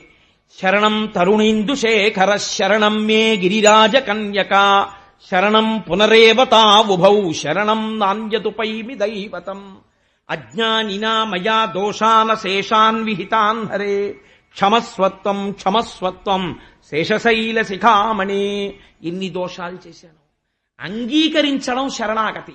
ఇప్పుడు అమ్మవారు చెప్తోంది, ఈ ఇంద్రియములను నేను గెలవలేకపోతున్నాను, నేను శరణాగతి చేస్తున్నాను. ఈశ్వర, నువ్వేం చెయ్యాలి? నువ్వే ఈ ఇంద్రియముల యొక్క త్రుళ్ళనచాలి. నువ్వే వచ్చి నన్ను తీసుకెళ్ళాలి. నన్ను నిదానము చేసుకోవాలి. నేను నిదానము కాలేను. ఈ ఇంద్రియాలు అడ్డుపడుతున్నాయి. ఇవి ముందున్న 5 రుక్మ సంబంధమైనటువంటి నామం ఉన్న వాళ్ళు అడ్డుపడ్డమంటే. కాబట్టి ఏమవుతోంది?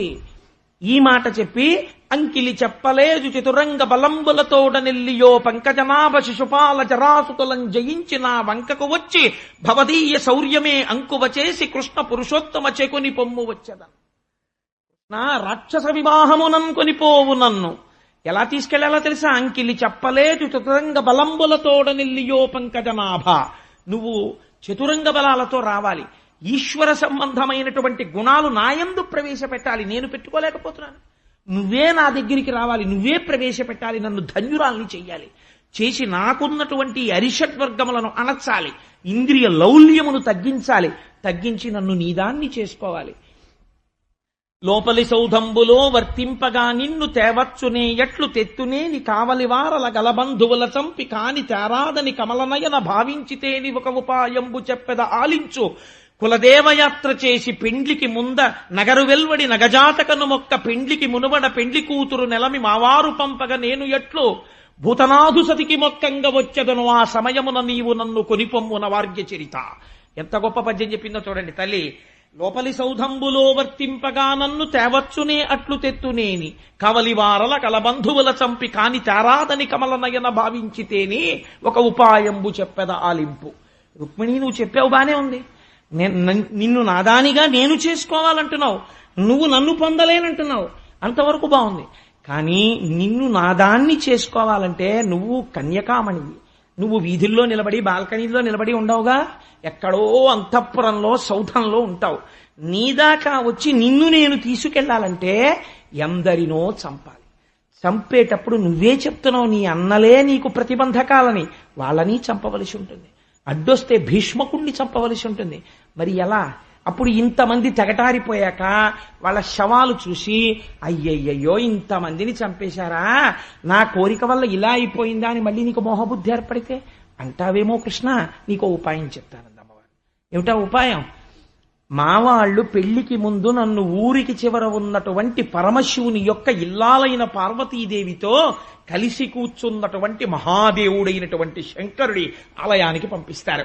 అక్కడికి వచ్చి నేను అందరికీ పసుపు కుంకాలివ్వగలిగిన ఆ తల్లి సర్వమంగళాదేవిని అర్చన చేస్తాను. ఆ సమయంలో నా పక్కన కొద్ది బలం మాత్రమే ఉంటుంది రక్షణగా. అప్పుడు నువ్వు వచ్చి నన్ను చూడ్డానికి నిలబడినట్టు నిలబడి నీ రథం ఎక్కించుకుని తీసుకెళ్ళిపో. అప్పుడు ఏదో కొద్ది మంది ఉంటారు, చంపినా నష్టమే ఉంది, ఇబ్బంది లేదు. పైగా తీసుకెళ్లిపోతుండగా నీ వేగం ఎవడందుకుంటాడు, అందుకుని నువ్వు నన్ను అలా తీసుకెళ్ళు. ఉపాయం కూడా బోధ చేసిందమ్మ. అంటే ఎంత చిత్రంగా ఉంటుందంటే ఈశ్వరుడికి సలహా చెప్తారు వాళ్ళు. అమ్మవారు చెప్పడంలో రహస్యం ఏమిటో తెలుసా అండి? ఇది సర్వస్వ శరణాగతి. కాబట్టి మనస్సు అనేది ఎప్పుడు ఒక గుణంతో ఉండదు. తమోగుణ, రజోగుణ, సత్వగుణాలు మారి మారి ఉద్భుతమవుతూ ఉంటాయి. నా యందు సత్వగుణం ఉన్నప్పుడు ఆ చిన్న లక్షణాన్ని ఆసరా చేసుకుని ఎప్పుడో నేను ప్రశాంతంగా ఈశ్వరుడు గురించి వింటూ ఉండగా, ఆలోచిస్తుండగా చాలు ఈ పుణ్యం అని ఈ పుణ్యాన్ని అడ్డుపెట్టి నన్ను నువ్వు తీసుకెళ్ళిపో. కేదారాది సమస్త తీర్థములు కోర్కెం చూడబోనేటికిన్ కాదా ముంగిలి వారణాసి కడపే కైలాస శైలంబు నీ పదధ్యానము సంభవించినప్పుడే అజ్ఞాన లక్ష్మి దారిద్ర్యులు కార్యలోకులకటా శ్రీకాళహస్తీశ్వర అంటాడు దుర్జటి. ఎంత గొప్ప మాట అండి నిజంగా. కేదారాది సమస్త తీర్థములు కోర్కెం చూడబోనేటికిన్. ఎందుకురా కేదారాది తీర్థాలకు పారిపోతారు? నిజంగా నువ్వు ఇక్కడే ఈశ్వరుణ్ణి నమ్మితే సమస్త క్షేత్రములు నీ ముంగిట ఉన్నాయి. నువ్వే త్రివేణీ సంగమం అయిపోయావు ఆ ఈశ్వరారాధన చేత. అందుకని నువ్వు ఆ స్థితిని పొందాలి. నువ్వు తీర్థాల వెంట తిరిగితే నీకు ఎప్పటికి వస్తుంది ఆ స్థితి అని అడిగినట్టు అమ్మవారు నాయందు చిన్న సత్వగుణం ఉన్నప్పుడు దాన్ని అడ్డుపెట్టి నన్ను తీసుకెళ్ళవయ్యా. అప్పుడు మిగిలినటువంటి ఆసురీ లక్షణములు కొంచెం అణిగి ఉంటాయిగా. ఏ పురాణం వింటున్నప్పుడో, ఏ గుళ్ళో ఉంటున్నప్పుడో భగవంతుడి మీద మనస్సు నిశ్చలంగా ఉంటుంది కదా. అప్పుడు రజోగుణ తమోగుణ ప్రకోపం తక్కువగా ఉంటుంది కదా. అప్పుడు నన్ను అమాంతం తీసుకెళ్ళిపో అని తల్లి ఆ శరణాగతిలో ఈశ్వరుణ్ణి తొందరగా చేరుకోవాలన్న తాపత్రయంలో తనకి ఉండిపోయిన చిన్న మంచితనం ఏదో దాన్ని అడ్డుపెట్టి దానితో తీసుకెళ్లమని ఈశ్వరుణ్ణి ఆరాధన చేసి విజ్ఞాపన చేసుకుంటోంది. నిన్న మీకు చెప్పాను, శ్రీశైలేషు భజింతునో యభవు కాంచీనాథు సేవింతునో కాశీవల్లభు కల్వబోధన మహాకాళేషు పూజింతునో నా శీలం వణువైన మేరువణుచున్ రక్షింపవే నీ కృపా శ్రీ శృంగార విలాస హసములచే శ్రీకాళహస్తీశ్వర అంటాడు దుర్జటి. నదింత చిన్న పుణ్యం ఉంటే నీకు ఎవరడ్డొచ్చారు? అమ్మో అమ్మో అమ్మో వాడు ఎంత పుణ్యం చేశాడో అని నన్ను తీసుకెళ్ళిపో. అదేంటయ్యా వాడు ఎంత పుణ్యం చేశాడో నేను ఎవడన్నా ఎక్కడుగుతాడా? ఎవ్వడికి తెలియదు. అమ్మో అమ్మో అమ్మో ఎంత పుణ్యాత్ముడో అను. అంటే ఓహో ఆయన ఏదో చేసేలా ఉంది, ఈయనకి తెలియకపోతే ఎవరికి తెలుస్తుంది అనుకుంటారు, పట్టుకుపో అంటాడు. అలా రుక్మిణీదేవి ఎంత గంభీరమైన మాట చెప్పిందో చూడండి. ఇప్పుడు అలాంటి పుణ్యం ఏముంది నీకు మనస్సులో? ఎప్పుడైనా అసలు నా గురించి ఏమైనా నీకు అలాంటి భక్తి ఉందా? ఉంటే పోనీ నేను అలాంటి పుణ్యం అడ్డు పెట్టుకుని వస్తాను. అలాంటిది నీకేముందో కోరిక నాకు చెప్పు అంటాడేమోనని ప్రాణేశ నీమంచు భాషలు వినలేని కర్ణరంధ్రంబుల కలిమియేల భువనమోహన నిన్ను పొడగానగానేని చక్షురింద్రియముల సత్వమేల నీరజాతనయన నీవనమాలికా గంధమబ్బలేని ఘాణమేల దైత నీయధరామృతంబానగాలేని ఈ జన్మకు చరితార్థమేల పురుషరత్నమ నిన్ను భోగింపగాలేని తనులతవలని సౌందర్యమేల నీరజాతనయన నీవనమాలిక గంధమబ్బలేని ఘాణమేల ధన్యచరిత నీకు దాస్యంబు చేయని జన్మమేల వేయి జన్మములకు. ఇది నాకున్న అర్హత అన్నాడు. ప్రాణేశ నీమంజు భాషలు వినలేని కర్ణరంధ్రంబుల కలిమియేల. నేను నాకున్న పుణ్యం ఏమిటో తెలుసా? నేనేం చేశానని అడక్కో, నాకు ఎలా ఉండాలనుకుంటున్నానో విను. ఇది నాకున్న పుణ్యం ఏమిటో తెలుసా? ప్రాణేశ, ప్రాణమునకు ఈశ్వరుడా, ప్రాణసమానుడా, నాకున్న కోరిక నీ గురించి వినలేని, నీ మాటలు వినలేని ఈ చెవులు ఉంటే ఎంత, ఊడిపోతే ఎంత. శిశుపాలుడు నీ గురించి మాట్లాడ్డావు, నీకు శత్రువు. నాకందుకు నాయన భర్తృత్వం అక్కర్లేదు. నిన్ను చూడ్డానికి పనికిరాని ఈ కళ్ళు ఉంటే ఎంత, ఊడిపోతే ఎంత. నాకు నిన్ను చూడాలని ఉంటుంది ఎప్పుడు. కాబట్టి దైత నీయధరామృతం బానగాలేని జింహకు పలరుచి సిద్ధియేలా. నాకు ఎప్పుడూ కూడా నీ అధరామృత పానం చెయ్యాలని ఉంటుంది. అంటే ఏమంటే మరి అందరికీ అలా ఎలా కుదురుతుందండి అని మీరు నన్ను అడగచ్చు. ఈశ్వరుడికి మీరు ఏది తిన్నా నివేదన చేసి తింటే అది మీ ఈశ్వరుడికి ఉచ్ఛిష్టమే కదండి. అప్పుడు మీరు అధరామృత పానం చేయట్లేదు. కాబట్టి ఏది తిన్నా నేను తింటున్నానని కాకుండా ఇది ఈశ్వరానుగ్రహంగా తింటున్నానని ప్రసాద బుద్ధితో తినడం దైత నీయధరామృతం బాలగాలేని జింహకు పలరుచి సిద్ధియేలా పురుషరత్నమ నిన్ను భోగింపగాలేని తనులత వలని సౌందర్యమేలా. నీ భోగమందనటువంటి ఈ తనులత వలని సౌందర్యమేలా. నీ భోగమందనం అంటే ఈశ్వరుడు యొక్క సేవ చేయనటువంటి శరీరం. మీరు చూడండి, ఒక పల్లకీ సేవ జరుగుతుంటుంది. ఒక పల్లకీ సేవ జరుగుతుంటే ఆర్తి ఉండాలి, నా మూపురం మీద ఈశ్వరుణ్ణి వహించాలి నేను అని. మీరు చేశారా చెయ్యలేదా ఈశ్వరుడు చూడండి, మీరు చెయ్యాలన్న ఆర్తి చూసి ఆయన ఎక్కువ మార్కులు వేస్తాడు. పసుపు కొమ్ములు దంపాలని ఆర్తి పడిపోయి లైన్లోకి వెళ్ళి నిలబడి ఇంతమంది దంపడం కుదరదమ్మా వెళ్ళి కూర్చోండి అంటే అయ్యో నాకు దక్కలేదే అని మనస్సులోనే ఆ పసుపు కొమ్ములు దంపుకున్న స్త్రీ ఉందే ఆవిడికి ఎక్కువ మార్కులు పడతాయి. రుక్మిణీ కళ్యాణం చెప్తున్నవాడు అలా చెప్పకపోతే వాడు అబద్ధాలు చెప్తున్నట్టు. రుక్మిణీదేవి చెప్తోంది ఈ మాట. ఏమని చెప్తోంది? పురుషరత్నమ నిన్ను భోగింపగాలేని తలునత వలది సౌందర్యమేల, నీరజాతనయన నీవనమాలిక గంధమబ్బలేని ఘ్రాణమేల. ఇంద్రియాలు ఇలా ఉండాలని ఈవిడు కోరుకుంటోంది, ఇంద్రియాలు చైజ్యుడికి లొంగి ఉండాలని రుక్మి కోరుకుంటున్నాడు. ఇది తేడా. కాబట్టి నాకేం కోరికుంది? నిరంతరము నిన్ను గాఢాలింగనం చేసుకుని నీ మెడలో ఉన్నటువంటి వనమాల వాసన చూడాలని నాకు కోరిక. ధన్యచరిత నీకు దాస్యంబు చేయని జన్మమేలవే ఈ జన్మములకు. ఎన్ని జన్మలెత్తితే ఎందుకు, ఎంత పెద్ద పెద్ద శరీరాలు వస్తే ఎందుకు, నీ సేవ చేయనప్పుడు దిక్కుమాల శరీరం ఉంటే ఎంత, ఊడిపోతే ఎంత. అందుకని నాకు నీ సేవ చెయ్యాలనుంది. ఏనీ గుణంబులు కర్ణేంద్రియములు శోక దేహతాపంబులు తీరిపోవు, ఏనీ శుభాకారమిక్షింప కన్నులక కిలార్థ సంపదల్ కలుగుచుండు, ఏ నీల సన్నామమే ప్రొద్దు భక్తితో చింతింప బంధ సంతతలు వాయు, ఏ నీ చరణ సేవలే ప్రొద్దు చేసిన భవనోన్నతత్వంబు పొందగలుగు. అట్టి నీయందు నా చిత్త మనవరతము నచ్చియున్నది నియాననలేదు, కరుణ చూడుము కంసారి కలువిదారి శ్రీయుతాకార మననీ చిత్తచోర. తల్లంటుంది అలా అనుభవించాలి, అలా పూలదండ వాసన చూడాలి, అలా నా ఉచ్చిష్టం తినాలని నీకెందుకు కోరిక అంటావేమో. ఎనీ గుణంబులు కర్ణేంద్రియములు శోక దేహతాపంబులు తీరిపోవు. లేఖలో దీన్ని మొదటి పద్యంగా రాస్తుంటారు. ఎనీ గుణంబులు కర్ణేంద్రియములు శోక దేహతాపంబులు తీరిపోవు. ఈశ్వర, నీ గుణములను వింటుంటే సంసార భ్రమణ పరితాపోపశమనం వసంతీ మచ్చేతో రథభువి శివానందలహరి అంటారు జగద్గురువులైన శంకర భగవత్పాదులు. ఈశ్వరుడి కథలు వింటుంటే సంసారములో తిరిగి తిరిగి తిరిగి తిరిగి ఏర్పడినటువంటి తాపము ఉపశాంతి పొంది మనస్సు చల్లపడి హాయిగా ఉంటుంది.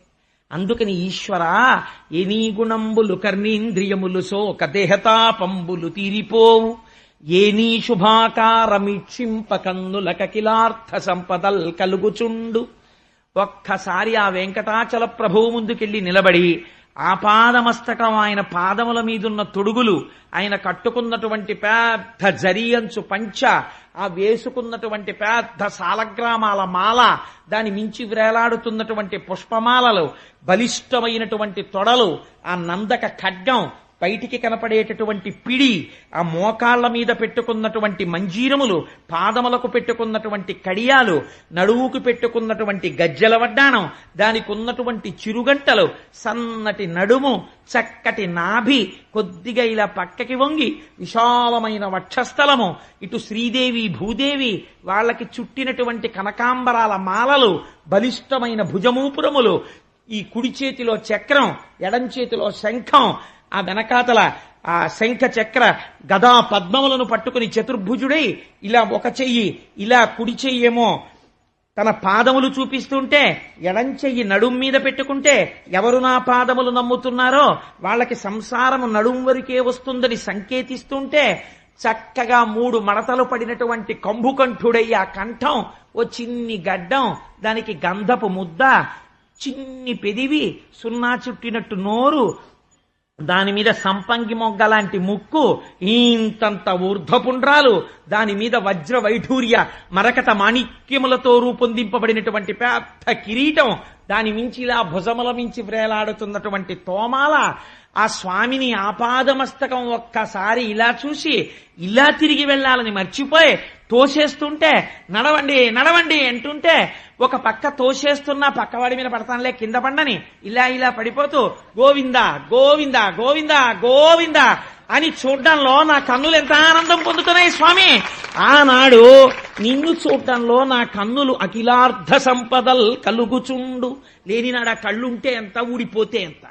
కాబట్టి అఖిలార్థ సంపదల్ కలుగుచుండు, ఏ నీల సన్నామ మే ప్రొద్దు భక్తితో చింతింప బధ సంతతులు వాయు, ఏనాడు నీ నామాన్ని నేను ప్రేమతో పిలుస్తున్నానో ఆనాడు ఒక్కసారి రామా అని పిలిచినంత మాత్రం చేత అగ్నిబీజ అమృత బీజ అనుసంధానము కావడం చేత నాలో ఉన్న పాపరాశిని దగ్ధము చేయగలిగినటువంటి నీ నామమును ప్రేమగా పిలిస్తే సంసార పాశములు తెగిపోయి పునరావృత్తి రహిత శాశ్వత శివ సాయుధ్య స్థితిని ఇయ్యగలిగినటువంటి నీ నామాన్ని పలకగలిగిన నాడు నా నోరు ఆనాడు అది వైభవాన్ని పొందుతోంది. కాబట్టి ఏ నీల సన్నామమే ప్రొద్దు భక్తితో చింతింప బంధ సంతతులు వాయు. పైకి చెప్పాలని కూడా అనలేదావిడ, లోపల చింతిస్తే చాలయ్యా. ఏ నీ చరణ సేవలే ప్రొద్దు చేసి నభవనోన్నతత్వంబు పొందకలుగు. ఎంత గొప్ప మాట వేసేశారండి పోతన గారు. ఎవడికి కావాలండి భువనోన్నతత్వం? ఇంద్రబలం ఎవడికి కావాలి? మొన్నటి రోజున చతుర్ముఖ బ్రహ్మగారు వచ్చి అడిగాడు, ఎవడికి కావాలయా? అహోభాగ్యం అహోభాగ్యం నందగోప ప్రజౌకసాం యన్మిత్రం పరమానందం పూర్ణం బ్రహ్మ సనాతనం. సనాతనమైన పరబ్రహ్మము గోపాల బాలులతో కలిసి ఆడుకుంటోంది. ఎలా బ్రహ్మపదంబు వేదములకు వీక్షింపగారాని నిన్ని లోకంబున ఈ వనాంతరమునంది మందలో కృష్ణయం చాలాపాది సమస్త భావములు నీయందే నిక్షేపించు. ఈ వ్రేలం దొక్కని పాదరేణువులు పై వేష్టించిన చాలదే అన్నాడు. నాకు అక్కర్లా బ్రహ్మ పదవి, ఒక గోపాల బాలుడి కాళ్లకున్నటువంటి ధూళి తీసి నా కిరీటాల మీద వేసుకుంటాను, నాకు అవకాశం చాలన్నాడు. అందుకని ఐశ్వర్యమా ఈశ్వరుడా అంటే ఐశ్వర్యం నిన్ను అడ్డగలదా? ఐశ్వర్యం నిన్ను రక్షించగలదా? తల్లి గర్భము నుండి ధనము తేడెవ్వడు వెళ్ళిపోయడినాడు వెంటరాదు. లక్షాధికారైన లవణమన్నమే కాని మెరుగు బంగారంబు మింగబోడు. విత్తమార్జన చేసి విర్రవీగుటె కాని కూడపెట్టిన సొమ్ము కుడువలేడు. పుందుగా మరుగైన భూమి లోపల పెట్టి దాన ధర్మము లేక దాచి దాచి తుదకు దొంగలకిత్తురో దొరలకవునో. తేనె జుంటీగలియవా తెరువరులకు భూషణ వికాస శ్రీధర్మపుర నివాస దుష్ట సంహార నరసింహ దురిత దూర అంటాడు నృసింహకర్త. కాబట్టి పెట్టగలిగినటువంటి ఔదార్యం కావాలి ఈశ్వరా నాకు అని అమ్మవారు అంటోంది. ఏ నీ చరణ సేవలే ప్రొద్దు చేసిన భువనోన్నతత్వంబు పొందగలవు. అట్టి నెయ్యందు నా చిత్త మనవరతము నచ్చియున్నది నీయాననలేదు. కరుణ చూడుము కంసారి కలవిదారి శ్రీయుతాకార మానినీ చిత్తచోర. రాసలీలలో విన్నారు కదా, ఆడవాళ్ల హృదయాల్ని దొంగిలించడం అంటే ఏమిటో. పతిం విశ్వస్యాత్మేశ్వరగం శాశ్వతకం శివమచ్యుతం నారాయణం మహాజ్ఞేయం విశ్వాత్మానం పరాయణం. ఆయనే తెలుసుకోబడుతున్నవాడు, మొత్తం అందరూ స్త్రీలే. పొందబడుతున్నవాడు ఆయన ఒక్కడే, ఆయనే పతి. మిగిలిన వాళ్ళందరూ ఆధ్యాత్మికత యందు సతులే. కాబట్టి ఈశ్వర నిన్ను చేరుకోవాలని నేను కోరుకుంటున్నాను. శ్రీయుతమూర్తి ఓ పురుష సింహమా సింహము పాలి సొమ్ము గోమాయువు కోరు చందమున ఈ దురాత్ముడు చైద్యుడు నీ పదంబు జజ్జాయినదైన నన్ను వడిదాకునిపోయెదుతున్నవాడు అధమాధముండు ఎరుగడు అద్భుతమైన భవత్ప్రతాపము. ఎంత గొప్ప శరణాగతి చేసిందండి ఆవిడంటుంది. శ్రీయుతమూర్తి ఓ పురుష సింహమా, నువ్వు పురుష సింహానివి. గోమాయువు కోరు చందమున, సింహము తినవలసినటువంటి పదార్థాన్ని ఒక నక్క తిందామనుకుంటే సింహం ఎలా చీల్చేస్తుందో అలా నీకు చెందవలసిన నన్ను శిశుపాలుడు పెళ్లి చేసుకోవాలనుకుంటున్నాడు. కాబట్టి అధమాధముండు, వాడెవరు నన్ను వివాహం చేసుకోవడానికి? కాబట్టి ఈశ్వర నువ్వు వచ్చి నీ ప్రతాపం ఏమిటో చూపించాలి, ఆ శిశుపాలుణ్ణి పరిమార్చాలి, నన్ను నువ్వు చేపట్టాలి. ఇది నా ప్రార్థన. రుక్మిణి, ఏ మూడ్లో రాశావో ఇంత మంచి పద్యాలు రాసేసావు, గాని ఒకవేళ నేను రాకపోతే ఏం చేస్తావు? నీ రాశావు బానే ఉంది, ఒకవేళ నేను రాను. అలా రానండి తప్పు, అలా ఆడపిల్ల ఉత్తరం రాయడం ఏమిటి అన్నా, ఏం చేస్తావు అంటావేమో. ఘనులాత్మీయతమో నివృత్తి కొరకై గౌరీషు మర్యాద యవ్వని పాదాంబుజతోయమందుమును గన్వంచింతురో అట్టి నీ అనుకంపన్ విలసింపలేని వ్రతచర్యన్ వంద జన్మంబులన్ నిన్నే చింతించుచు ప్రాణముల్ విడచదన్ నిక్కంబు ప్రాణేశ్వర. ఇది ధృతి అమ్మవారి. ఆవిడంది ఘనులాత్మీయతమో నివృత్తి కొరకై గౌరీషు మర్యాద యవ్వని పాదాంబుజతోయమందుమును గన్వంచింతురో. నీ పాదములను నుండి స్రవించేటటువంటి ఆకాశగంగ యందు మునుక వెయ్యాలని కోరుకునేటటువంటి మహాపురుషులలా, ఒక రుద్రుడిలా ఈశ్వర నేను కూడా ఏమవుతానో తెలుసా? ఈ జన్మకే కాదు 100 జన్మలైనా సరే పొందితే నిన్ను పొందుతాను, పొందకపోతే ఆత్మహత్య చేసుకుంటాననుకోకు. మనకి రుక్మిణీ కళ్యాణం భిక్ష పెట్టింది. ఆత్మహత్య చేస్తాను. వ్రతచర్యన్ 100 జన్మంబులన్, నీకోసమే వ్రతాలు చేస్తాను. ఎందుకు కట్టుబడవు? ఆనాడు పృష్ణి సుతపుడు చేస్తే లొంగల 3 జన్మలెత్తలా? అజాయమానో బహుదా విజాయతే అంటోది శృతి. జన్మలెత్తని వాడివి జన్మలెత్తలా? అలా నేను వ్రతములు చేస్తూ 100 జన్మలు శరీరం వదిలేస్తాను తప్ప అన్యులను మాత్రం భర్తగా అంగీకరించను. అయితే నువ్వే నాకు భర్త.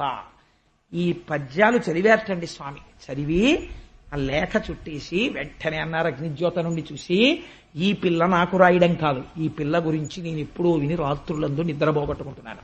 రుక్మిణీదేవిని వివాహం చేసుకోవాలని యథార్థంగా నేను ఏవీ లేనివి కల్పించి చెప్పన. భాగవతంలో కావాలంటే మీరు ఇంటికెళ్ళి దశమస్కందంలో రుక్మిణీ కళ్యాణ ఘట్టంలో ఈ మాట ఉందో లేదో చూడండి.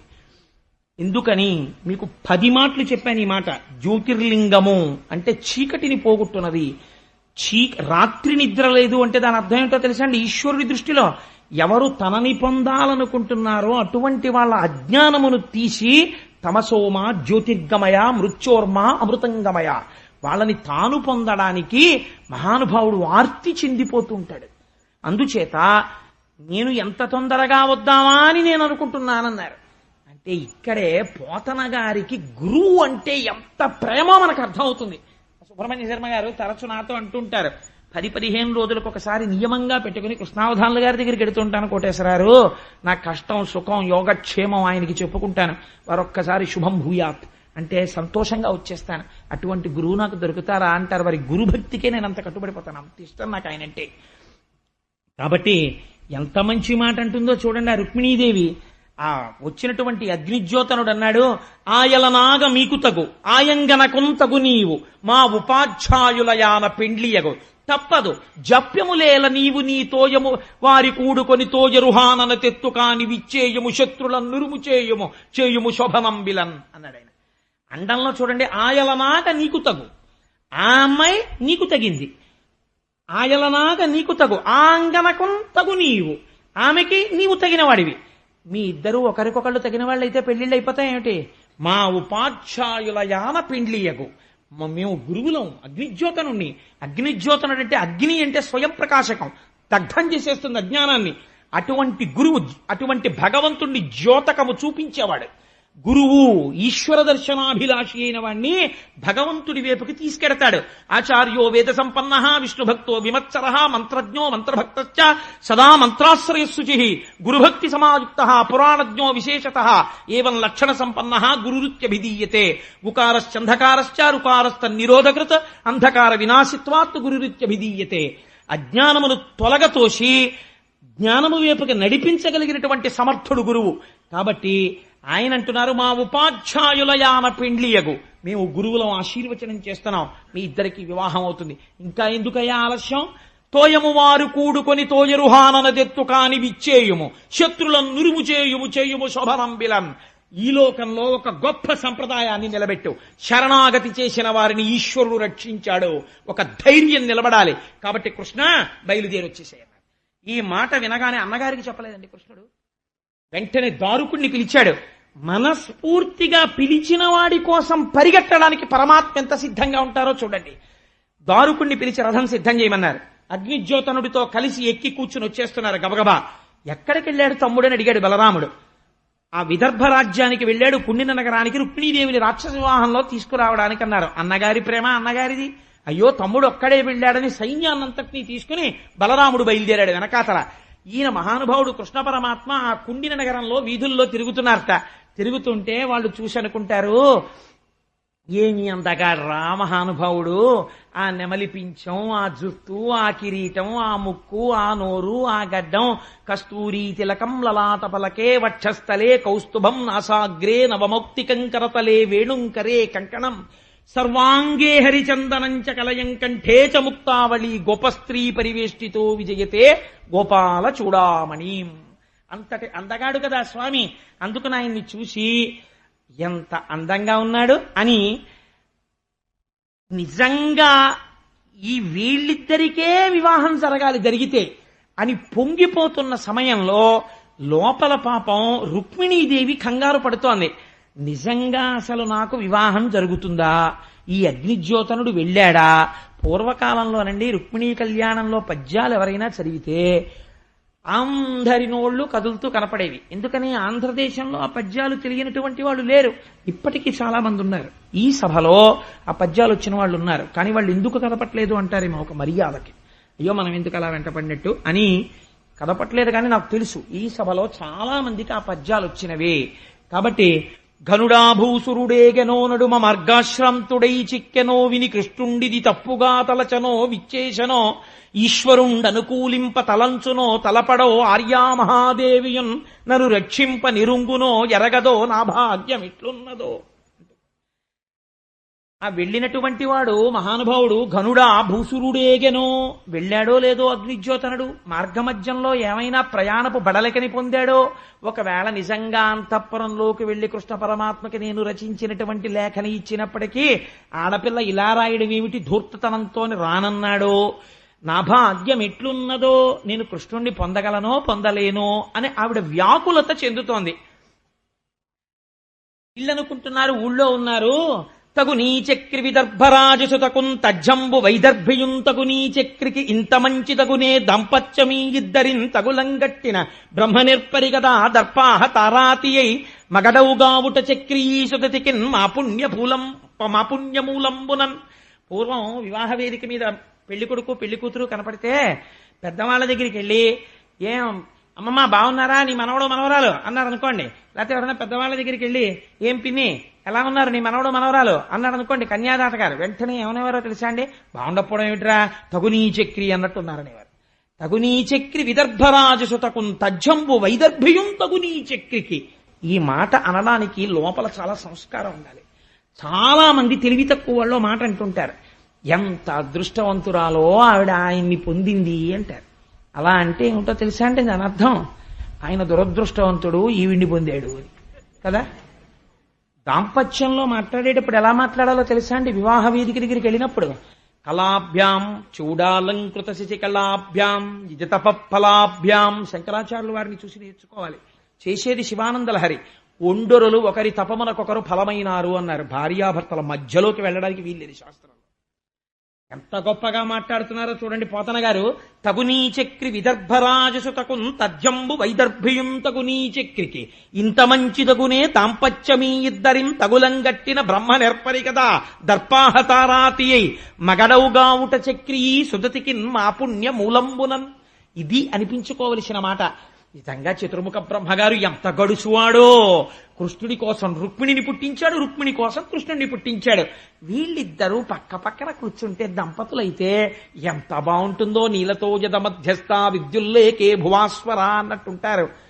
కానీ రుక్మిణి మరి శిశుపాలుడికి ఇచ్చి చేస్తానంటున్నాడు. వెంటనే వాళ్ళు అన్నారు ఇది ఔదార్యం. వీళ్ళిద్దరికీ వివాహం అవడానికి ప్రతిబంధకంగా శిశుపాలుడు ఉంటే ఆ శిశుపాలుడు తొలగిపోయి కృష్ణుడి ఈవిడ పక్కన చేరడానికి మా పుణ్యాలన్నీ ఇచ్చేస్తాం. మా పుణ్యమూలంబునన్, మా పుణ్యాలు కూడా ఆవిడే పోసేసుకుని ఈయన్ని భర్తగా పొందాలి. ఈశ్వరుణ్ణి చూసేటప్పటికే ఆ జననీ జనకులు ఇద్దరూ సింహాసనం మీద కనపడాలని లోకం తాపత్రయపడిపోతుంది.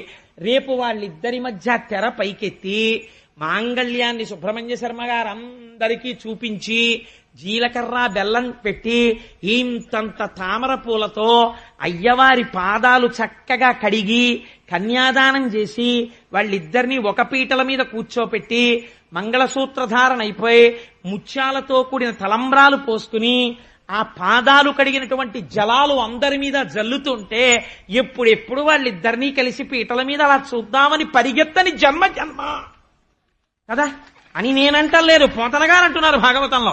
కాబట్టి మా పుణ్యమూలంబునన్, మా పుణ్యాలు కూడా పోసుకుని వాళ్ళిద్దరూ ఒకటవ్వాలి అని ఆ ఊళ్ళో ఉన్న వాళ్ళు కోరుకుంటున్నారట.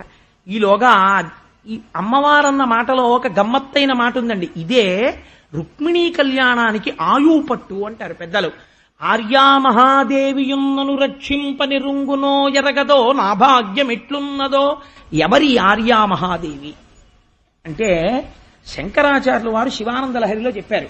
బాణత్వం వృషభత్వమర్ధవపుషా భార్యత్వమార్యాపతే ఘోణిత్వం సకితామృదంగ వహతా చేత్యాది రూపం తథౌ తత్పాదే నయనార్పణంచ కృతవాన్ తద్దేహ భాగో హరి పూజ్యాత్ పూజ్యతరస్య జే మహిమచేత్కో వా తదన్యోధిక.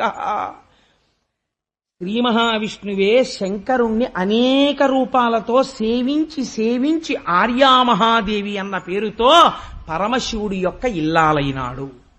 ఇప్పుడు ఈ ఆర్యామహాదేవికి సంబంధించిన పద్యం విన్నా చదివినా ఒక ఫలితం వస్తుంది. పెద్దలు ఏం చెప్తారంటే, తండ్రి ఏం చూడగలడు? అప్పటికి ఆ సంబంధం చాలా బాగుందనిపిస్తుంది, పెళ్లి చేసేస్తాడు. కానీ ఆ పిల్లవాడికి వచ్చే గండాన్ని, ఆ పిల్లవాడికి వచ్చేటటువంటి ఐశ్వర్య భంగాన్ని, ఆ పిల్లవాడిలో వచ్చే మార్పుల్ని, ప్రమాదాల్ని కన్యాదాత ఎన్ని గ్రహించగలడు? కాబట్టి రుక్మిణీ కళ్యాణంలో కూర్చోపెడితే తప్ప పిల్లని సంబంధాలు చూసేవారు కాదు. కారణం ఏమిటో తెలుసా అండి? ఆర్యామహాదేవియున్నను రక్షింప నిరుంగునో ఎరగదో నా భాగ్యమెట్లున్నదో. ఈ పద్యం ఆడపిల్ల చదివితే, అందుకే రేపు లేఖిచ్చి చదివిస్తున్నాం.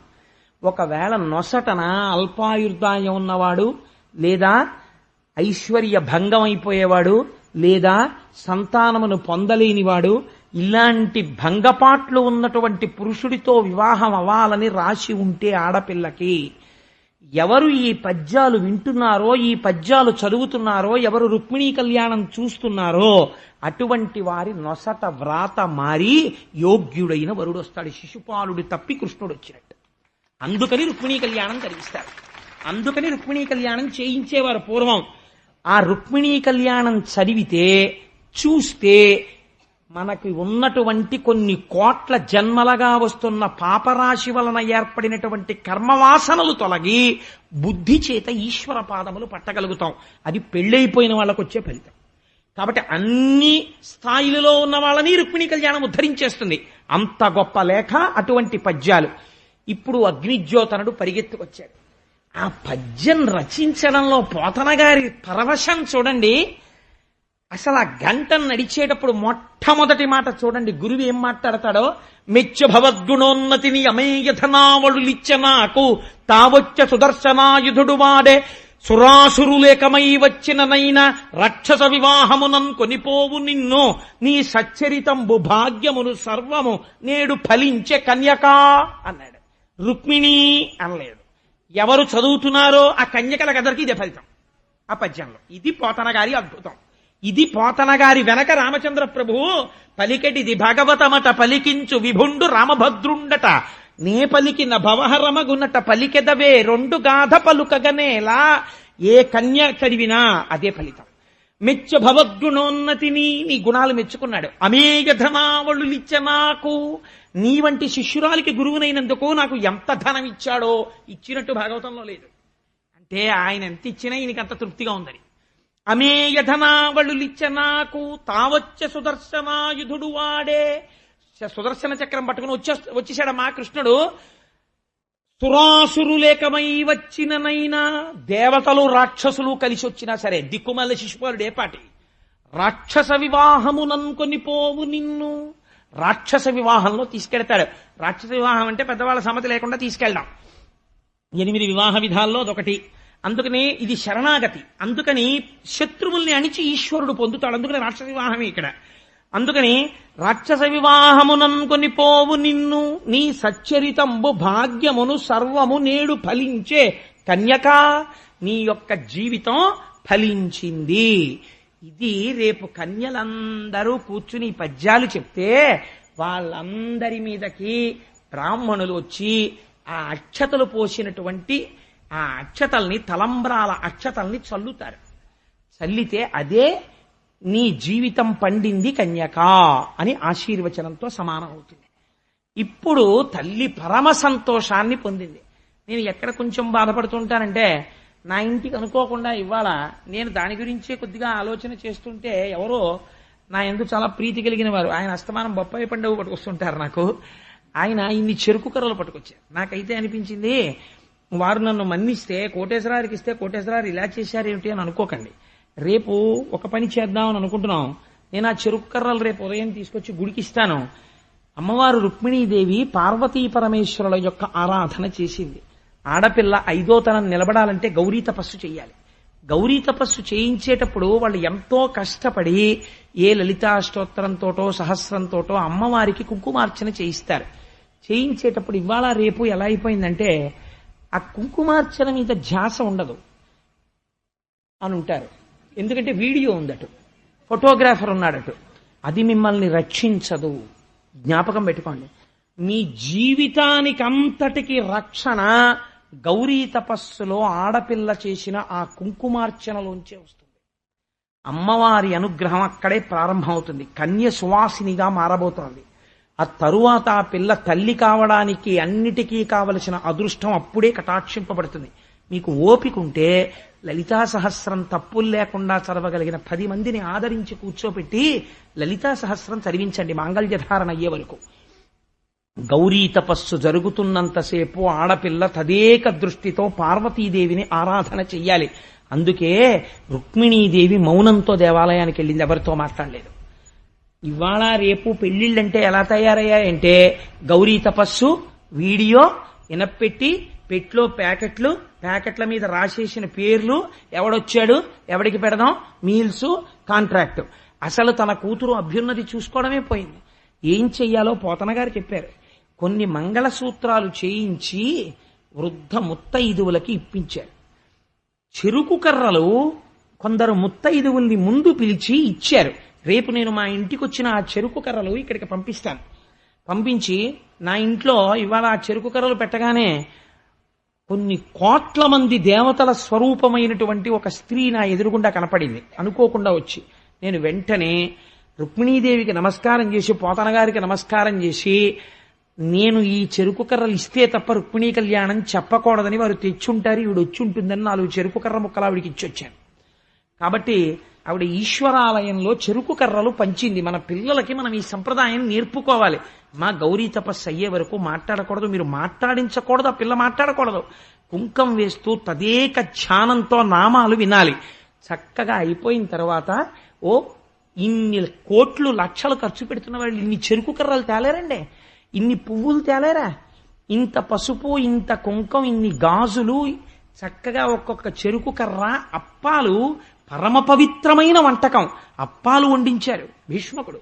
వండించి ఒక్కొక్క అప్పం, ఈ చెరుకు కర్ర, మంగళసూత్రం, పరమ మంగళ ద్రవ్యం. ఆడపిల్ల సువాసనకి ఇవ్వవలసింది ఏమిటో తెలుసా అండి? పెళ్లిపీటల మీద కూర్చునే ముందు ఉప్పు ఇవ్వాలి. ఉప్పిచ్చి కూర్చోవాలి.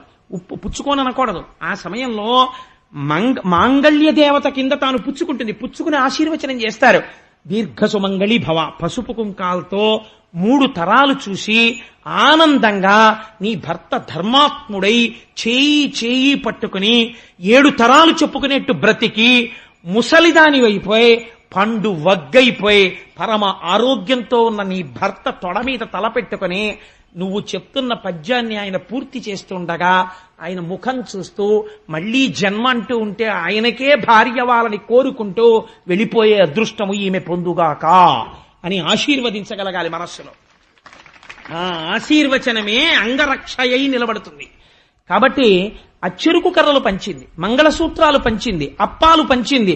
అప్పుడు చెప్పింది, నమ్మితి నామనంబున సనాతనులైన ఉమామహేశులన్ మిమ్ము పురాణ దంపతుల మేలు భజింతు కదమ్మ, మేటి పెద్దమ్మ దయాంబురాశివి కదమ్మ, హరిన్ పతి చేయుమమ్మ, నిన్ను నమ్మిన వారికన్నటికి నాశము లేదు కదమ్మ ఈశ్వరీ.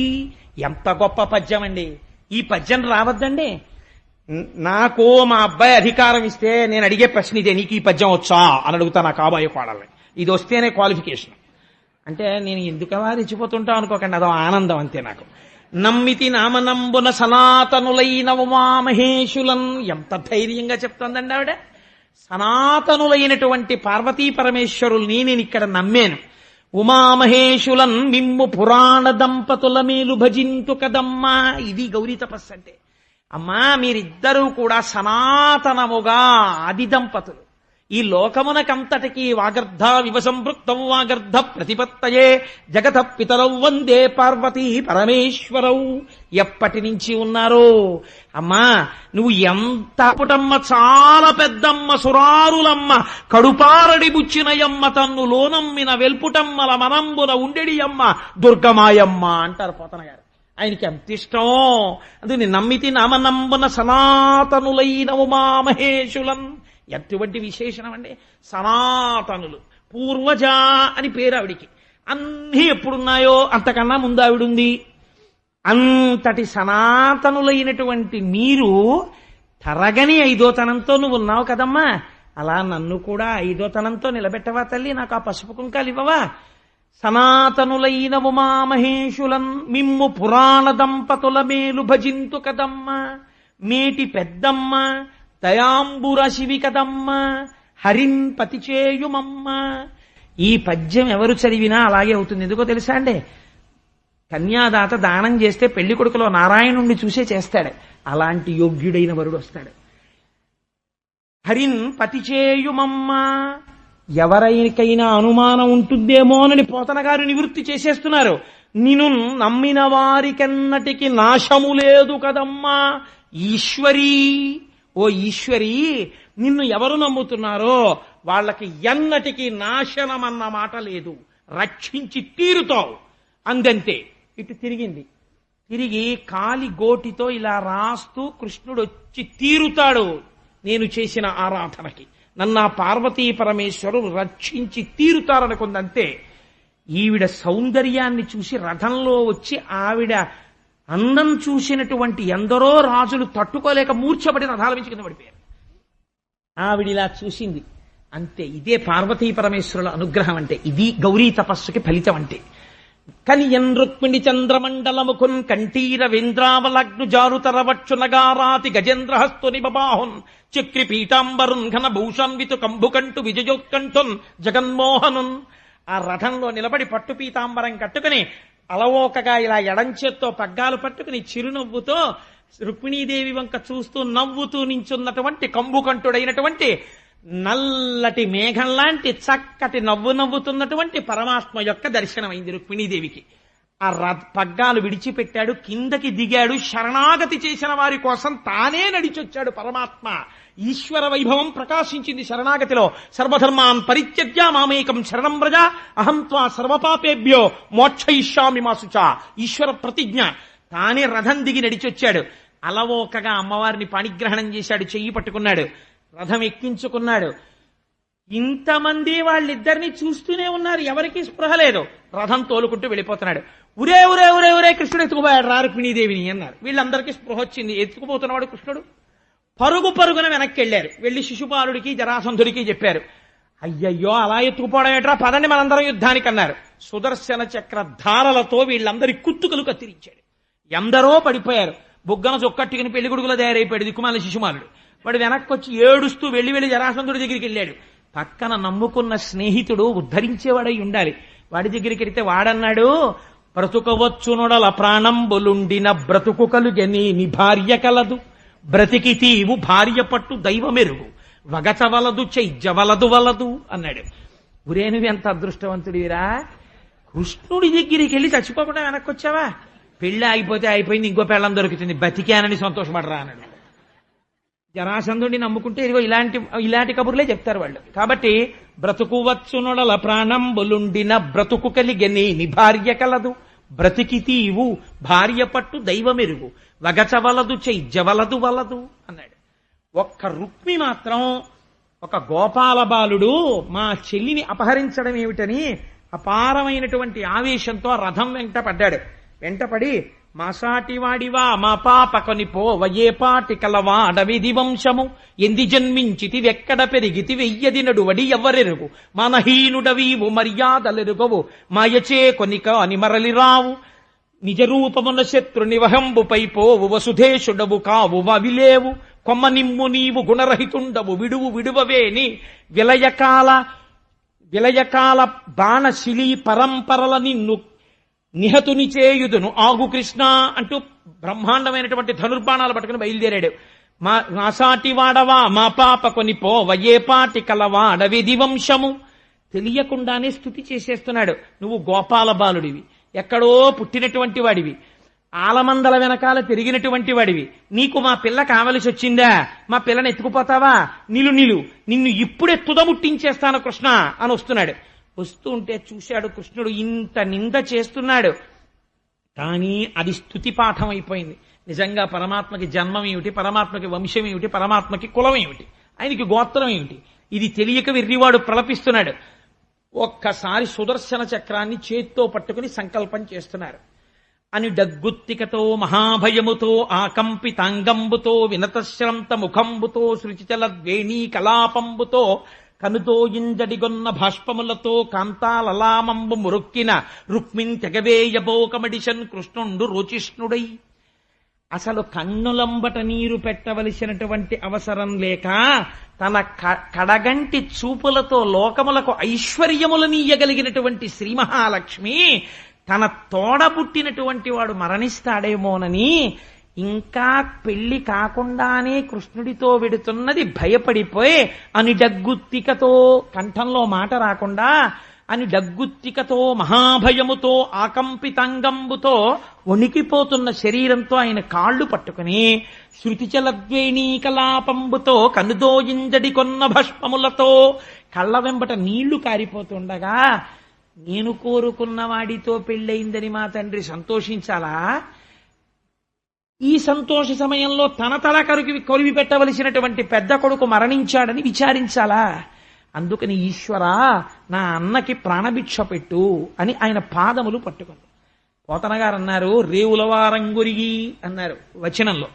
కృష్ణుడు అయితే వీడికి ప్రాణము తీసినంత పని చేస్తాను అని కిందకి దిగి కత్తి తీసి ఆ రుక్మి తల పట్టుకుని పాయలు పాయలుగా తల, గడ్డం, మీసం గొరిగేసి వదిలిపెట్టేశాడు. అది కూడా వాడు క్షవరం చేయించుకుంటాడా? పిల్లలకి తలనీలాలు ఇచ్చినట్టు ఉంటుంది. తిరుపతి తీసుకెళ్లి వాడు గుండు తిప్పేస్తుంటాడు, నలుగురు కలిసి పట్టుకోవాలి, వాడు ఓ ఏడుస్తుంటాడు, గుక్క పట్టేస్తుంటాడు, అయిపోయింది అయిపోయిందని తలనీలాలు తీసేస్తుంటారు. అలా వీడు తల తిప్పేస్తున్నాడు. అందుకని పైన ఉత్తరీయం తీసి బండి చక్రానికి వేసి కట్టేసేట. వాడెంత అదృష్టవంతుడో, కృష్ణుడు ఉత్తరీయంతో కట్టించుకున్నాడు అమ్మవారికి అన్నగారైనందుకు. కట్టించి పాయలు పాయలుగా గొరిగేసి విరూపుణ్ణి చేసి వదిలేశాడు. వదిలేస్తే కించెత్తు బాధపడింది రుక్మిణీదేవి. బలరాముడు వచ్చి ఓదార్చాడు. తదనంతరంబున హాయిగా ద్వారకా నగరాన్ని చేరుకున్నారు. కృష్ణ పరమాత్మ చెప్పారు, ఎందుకు భయపడతావు? వచ్చెదర దయ్యదు సైన్యము చొచ్చెదర అరి సైన్యమెల్ల వైరుల పలసన్ నొచ్చెదరును విచ్చెదరును చచ్చెదరును నేడు చూడు జలజాతాక్షి. బెంగ పెట్టుకుంటావు ఎందుకు? అదిగో ఇరు సైన్యం వచ్చేసింది బలరాముడితో. ఈ శత్రు సైన్యం అంతా తెగటారిపోతుంది. నువ్వు సంతోషంగా ఉంటావు, హాయిగా వివాహం చేసుకుంటావు, బెంగపెట్టుకోకు రుక్మిణి అన్నారు. ద్వారకా నగరాన్ని చేరుకున్నారు. ధ్రువ కీర్తిన్ హరిపిండ్లియాడ నిజ చేతోహారిణిన్ మానవైభవ గాంభీర్య విహారిణిన్ సకల సంపత్కారిణిన్ పుణ్యచారిణి మహాదారిద్ర సంహారిణిన్ శుభభూషాంబరధారిణిన్ గుణవతి చూడామణిన్ రుక్మిణిన్. ఎటువంటి తల్లిట? ధ్రువకీర్తిన్ హరిపిండ్లియాడే, శ్రీమన్నారాయణుడు పెళ్లి చేసుకున్నాడు ఆ రోజున. నిజ చేతోహారిణిన్ మానవైభవ గాంభీర్య విహారిణిన్ సకల సంపత్కారిణిన్ సాధు బాంధవ సత్కారిణి మహాదారిద్ర సంహారిణిన్ పుణ్యచారిణి సువిభూషాంబరధారిణిన్. మంచి పట్టుపుట్టం కట్టుకున్నది, దరిద్రాన్ని నాశనం చెయ్యగలిగినది. కోడలంటే అలా ఉండాలి.